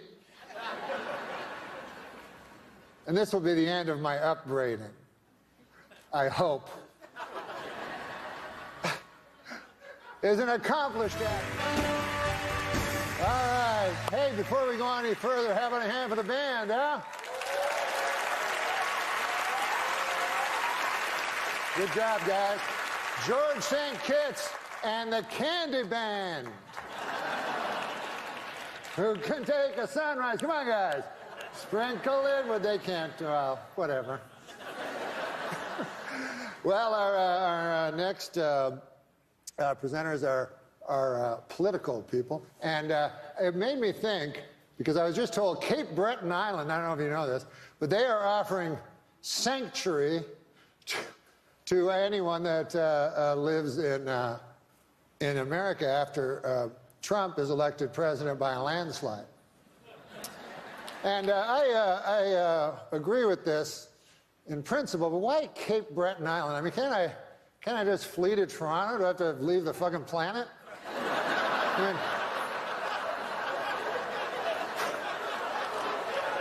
can't I just go to Baffin Island while I'm at it? All right, now, welcome to the stage, 2 Canadian.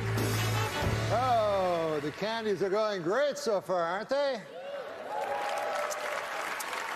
I would like to say to Eugene Levy that there's no reason to be ashamed of your son. My son only this morning punched me in the chest really hard.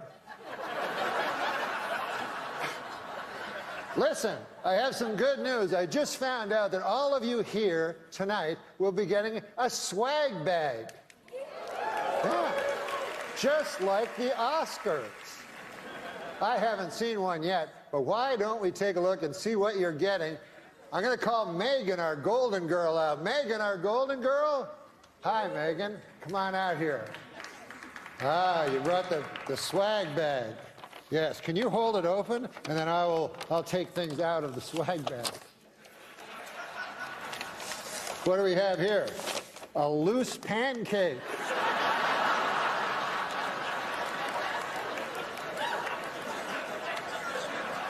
What else we got here, Megan? We got, oh, this looks cool. It's a CD, you know what they are, of Nelly Furtado singing all the national anthems.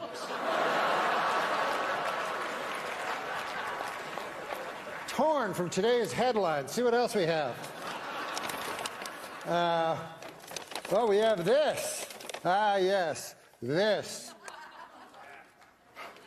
This is a bottle of Eau de John Cherry Cologne. It's for the gentlemen in the audience. Now, what else do we have? Hopefully something a little funnier than the last one. Here. We have a 30-minute massage from producer Robert Lantos.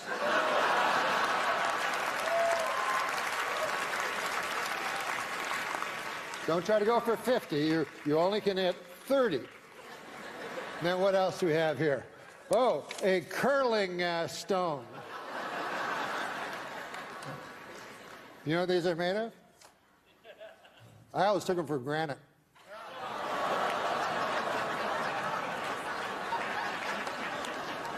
Last time I take a joke from Martin Short. All right.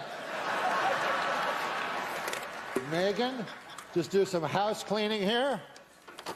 Having a hand for Megan, our Golden Globe. A natural mistake. Now, please welcome one of Canada's... All right. I want to apologize for running out earlier. I don't know if anybody saw that. But, you know, these things happen in live TV, and it reminds me actually of a maxim that Christopher Plummer told me many years ago. He said, before a live awards ceremony, Do not eat a fistful of LSD.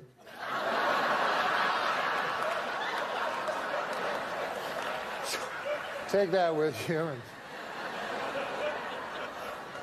I'm sorry, Jacob. How's Jacob doing? Hey, Jacob. Congratulations, buddy. This must be like deja vu for you, being stuck in a room for so long like this.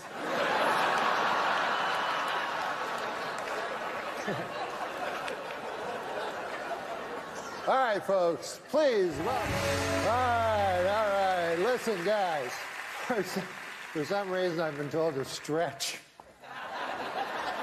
So,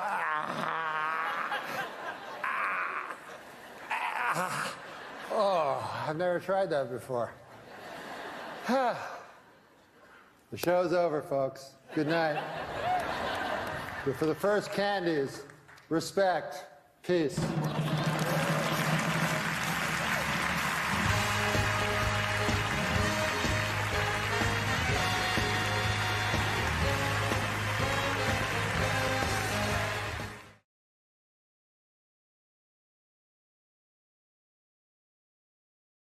What's the hardest drug that Norm MacDonald's done?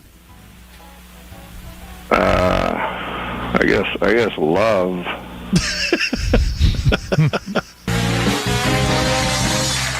Where did you go? I had to go powder my nose. Oh, man.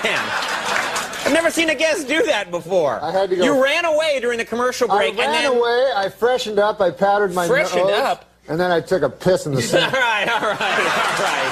Why? Why do I ask? It's my fault. You go to, you start doing comedy, and, you know, what is interesting to me is we hear about this. Cocaine is not working. I'm from the time, let me tell you something, Jay. I'm from the time, I remember when pot was something you cooked your eggs in.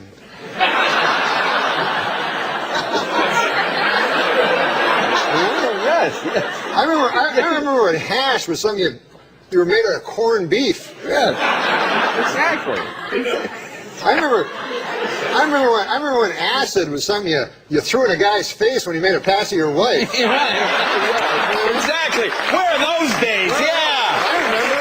Yeah, exactly. I remember ecstasy when it was just the feeling you had when you threw that vile acid in the guy's face. So wouldn't you love to ask Dole, like, when he was doing the commercial for what they now call erectile dysfunction? Yeah. And I mean, how do you feel when you sit down and do that kind of a commercial? I mean, it's got to be a little embarrassing, you know. I don't feel that an old man should have erectile function. No, just thinking, you know, because they have that Viagra thing out. Yeah. And the other day, you know, Bob Dole came right out and said he was one of the first. Yeah. And, you know, you don't want to hear about Bob Dole's cock, you know? I mean, President Clinton's cock, Bob Dole's cock, what the hell? But mostly, an old man like that, an old man, you don't want him to have a super hard cock. You know what I mean? Why? Why? Because an old man, you want him to be, got a pipe going, a newspaper, the dog at his feet there. Well, that, in some corners, is considered pipe. Oh. But now they're going to have to create some goddamn pill that makes women aroused at the sight of a fucking 70-year-old dude with a super hard cock. You know what I'm saying? It's crazy. This Viagra. It's insane. And you know what it's for? Impotent people. All right, yeah. It's for impotent guys. So get this. I read this. The pill can make your cock hard for 4 hours. Right. So now, who has the 4-hour hard cock? The impotent guy. The rest of us are fucked. Me and you got our regular cocks. Meanwhile, fucking Spade is, you know. Refer to Spade. Oh, man. I didn't see it. I didn't see it coming. Dude, I know you didn't. He brought it all around and then a vicious rip kick into his best friend's gut. Once there's too much cock talk, I try to just zone out for a minute till it goes back. the other way. If there's too much cock talk, this guy has fevered nightmares all night. Dreams, I mean, like sweaty, fevered dreams from the cock talk that's been all over his head. Why bury me twice? He's killing me. No, he's a good man. That erased it. All right. No, he's a good man. Who cares? After all that, that's the whiteout he puts on. Yeah, I know, it's awesome. After he talks about you doing chin-ups on cock for 18 minutes. No, he's a good guy. Just backstage, a lot of celebrities back there, man. I was talking to Jerry Jones, you know, the Cowboys owner, and he's disappointed, obviously. Yeah. Well, he's a good guy, though, man. He's talking about rebuilding the team, you know. And he told me, he says, we have to get back to what made us a championship team. Strippers and crack.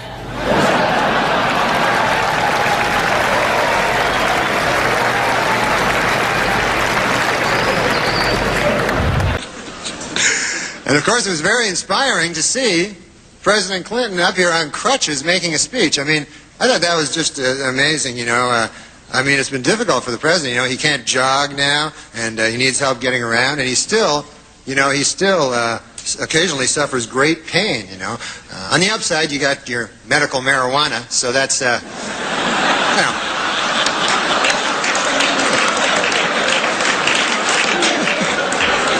You must inhale, sir. It's the only way you're going to get better.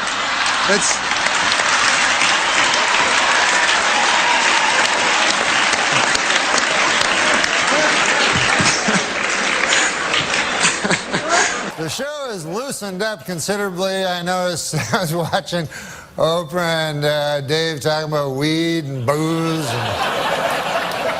And I don't do either of those. The hardest drug I ever did, LSD. And I remember I was a kid, I was like 16, and I remember they warned me, they said, hey, you gotta be careful with that LSD on account of you can get a flashback. 10 years can go by, 20 years, 30 years, and a flashback will happen. So I thought, hey, that seems like a good deal. You know, you tell me I buy a drug for $5, I eat it, I get high, and then 20 years later I get high again?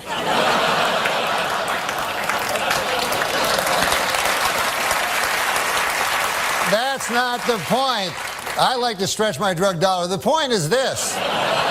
10 years have passed, 20 years have passed, 30 years have passed, and no flashbacks. What a gyp that turned out to be.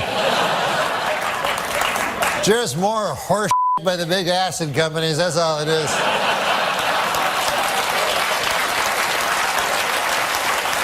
All right. I want to apologize for running out earlier. I don't know if anybody saw that. But, you know, these things happen in live TV, and it reminds me actually of a maxim that Christopher Plummer told me many years ago. He said, before a live awards ceremony, do not eat a fistful of LSD.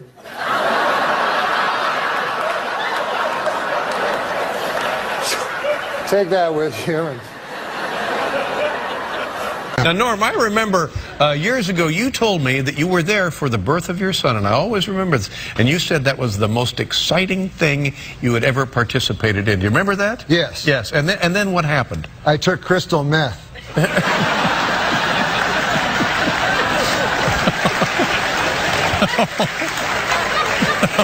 Oh, no, you didn't. I didn't know what you were getting at. That's right. No, and then you said a couple of weeks later you went skydiving. Oh, was that it? Yeah, that was what it was. Yeah. Or hang gliding. Yeah, hang gliding. And how was that compared to the birth? It was. This was a joke I did at one point? I have to do your act for you now? Is that what it's come to? And you said that was much more exciting than the birth. Oh, I'm sorry. That's whoops. Just a little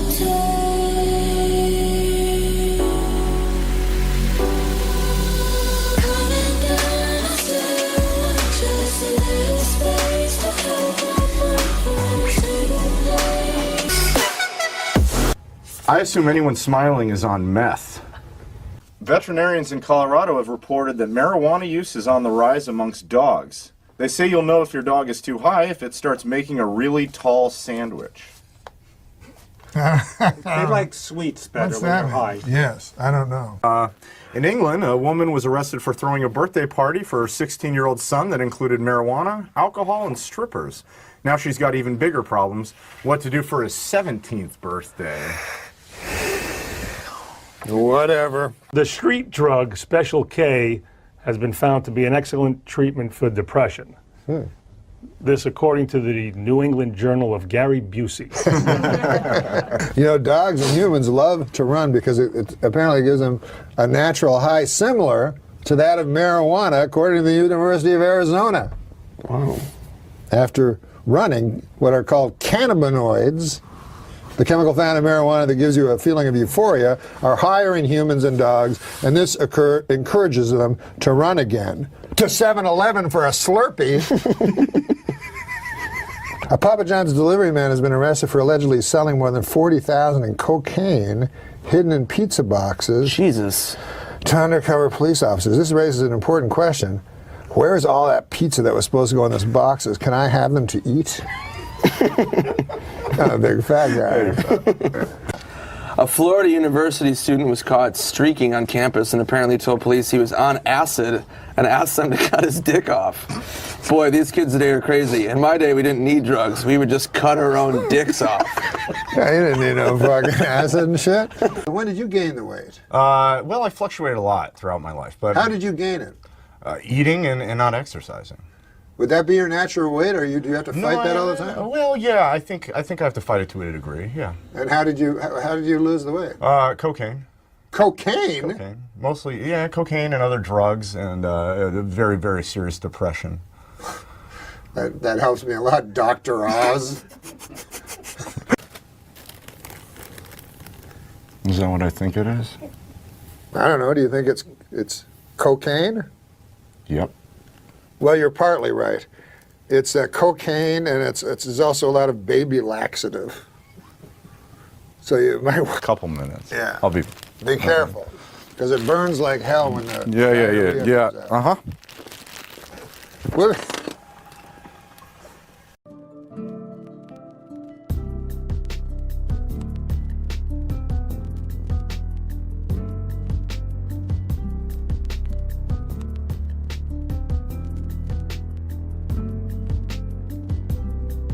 Neil deGrasse Tyson, who's this Mr. Smarty Pants, he's one of those astrophysicists. I don't even know if that's what he is, but he's a smart guy who talks about the universe. He says the universe is blind to our sorrows and indifferent to our pains. Have a nice day. I love Neil deGrasse Tyson. Now that's a clever little quip, but there's a mistake there. Not a typo or anything. I mean a mistake in the theory. Because can anyone tell what the mistake in the theory is? I didn't until I saw Norm MacDonald. Norm MacDonald caught it. He says, Neil, there is a logic flaw in your title little aphorism and seems quite telling. That seems quite telling. Since you and I are part of the universe, then we would also be indifferent and uncaring. Perhaps you forgot, Neil, that we are not superior to the universe, but merely a fraction of it. Nice day indeed. Oh. Boom, bam. So that's how our brains are conditioned in the Western world to see ourselves as separate from the universe. We're not separate from the universe. We are the universe. We're not separate from life. We are life. And there is no opposite of life. You go, what do you mean? There's death. Death is the opposite of birth. There is no opposite of life. We're all interconnected. We're all one energy. And that's what Neil deGrasse Tyson forgot. That there isn't the universe and us. We are the universe. So the universe really isn't isn't blind to our sorrows and indifferent to our pains. It recognizes it through us. We are the consciousness of the universe. We are consciousness expressed through us. So why does the universe even happen? Why does the universe? So it can know itself. So we can expand, create, look at it, and now we're the eyes and the consciousness of the universe. We can see ourselves. Anyway, I just thought that was pretty interesting that a comedian outsmarted a smarty pants. Because I was on Who Wants to Be a Millionaire? Who Wants to Be a Millionaire? Yeah. And that was my charity, right? And so I won $500,000. And Hole in the Wall gang? Hole in the Wall gang. Yeah. But I didn't tell them. So they just got a check for $500,000. $500,000. Should have got $1 million. So then, yeah. I want to get into that. So then, they keep sending me they want more money. Like they think it's like an alumni association. They think I'm a guy with $500,000 every fucking year. So I'm like, no, I don't have $500,000. Yeah, this Norm MacDonald, he must be some sort of shipping magnate or something. Exactly. I've never heard of him, but he evidently has very deep pockets and loves homeless children, so we should just keep hitting him up for money. That's exactly it. He was going to meet me, so he's my hero, kind of. I love that. Newman's your hero? Well, I love all his movies, and I love how he's conducted his life. Oh, boy, do I have a documentary for you. Really? Yeah. The one you made? Yeah, it's all about his racing life. Oh, that's awesome, because, I love that, I don't know how old he was, but he was 40 or something. You know, he was, when he started racing. Yeah, late 40s. Became one of the best four-time amateur national drivers. champion. Amazing. I got 2 of his championship cars 100 feet from here. And he's by all evidence, he was monogamous with Joanne Woodward. You know, he wasn't a player when he was the most handsome guy ever. Norm, was this, it's a little Paul Newman going on down there, right? You No, were more like, handsome, yeah, you were handsome. Huh? What the happened? Anyway, no, I did Weekend Have Update. you seen Paul Newman lately? You do look better. You know what I mean? You know what's weird I just thought about, Norm? I think you might appreciate this conceptually. We appreciate 2 dudes.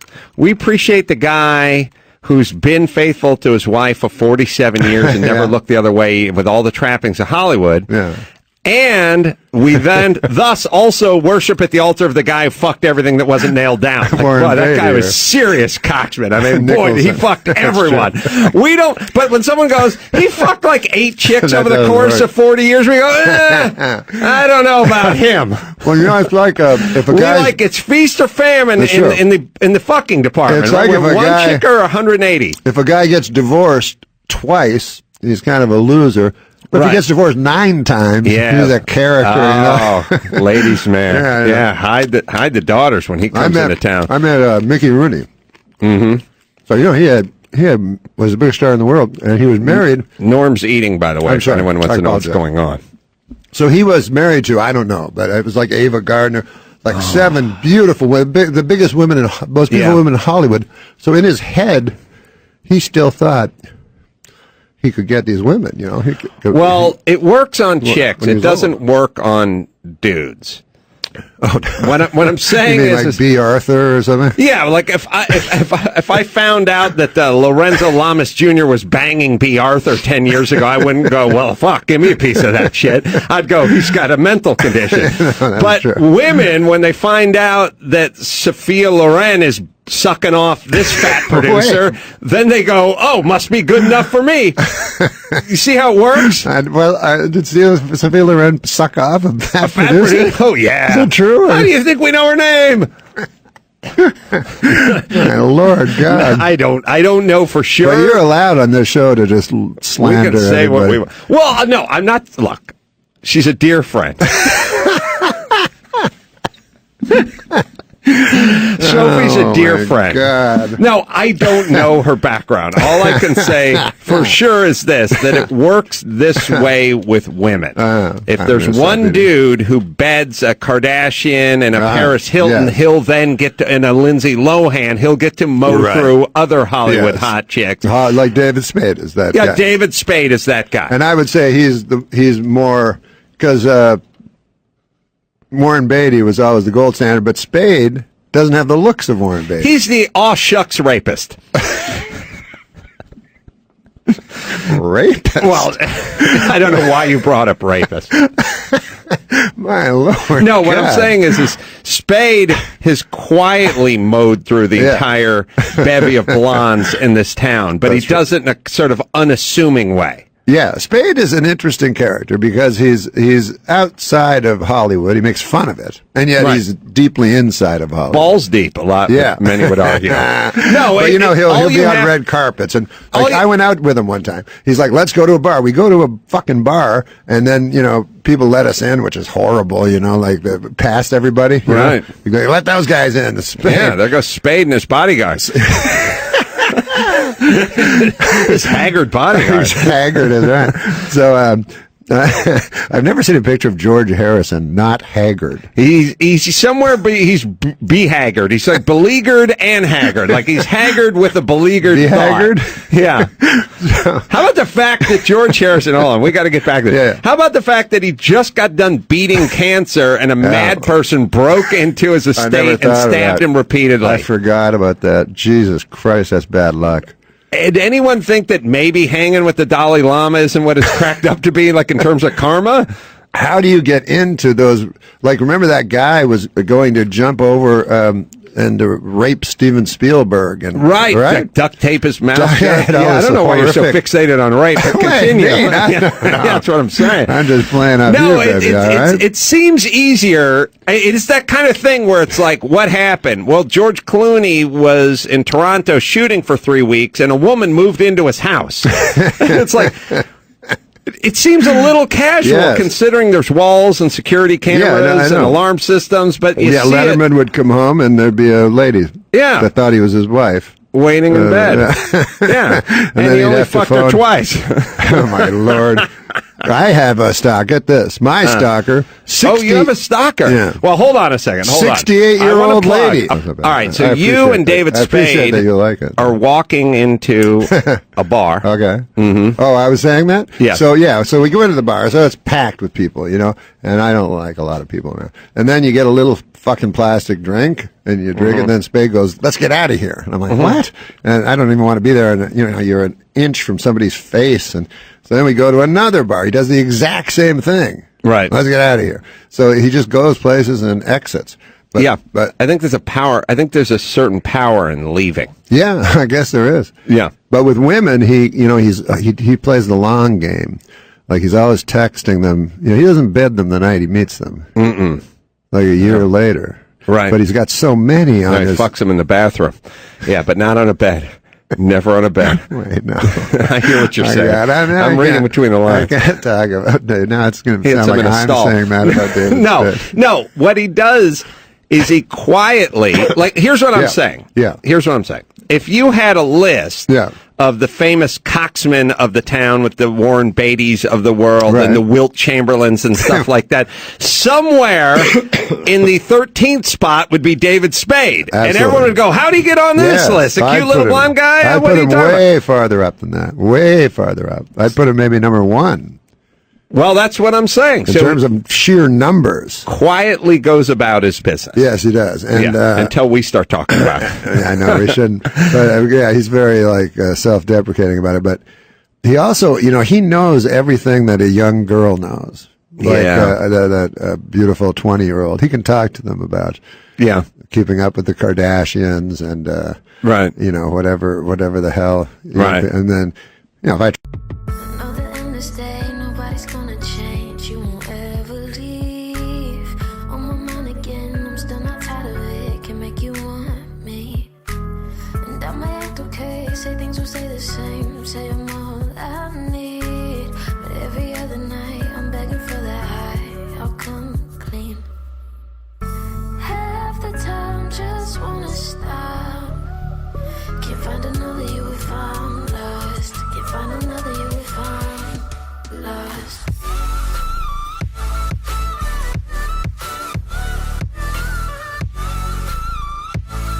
The press would be great. Tim Russert, right? Yeah, you and Tim. Me and Tim would be a great... load of laughs. You guys lost me. He doesn't know who Tim Russert is. Anything about Tim Russert. He only knows supermodels. I get blank stares. Yeah, Hey, listen, Larry, you live next to me in Beverly Hills now. You knew Clampett. You're right next to me. Clampett. I just heard you're going to come by Don't give the address. We're going to I know where you are. You're by Nate and Al's, and My house has a water wiggle out front, and you're going to have to come by and hang out with me. What is that? What's a water wiggle? That's his thing for a supermodel. What an idiot.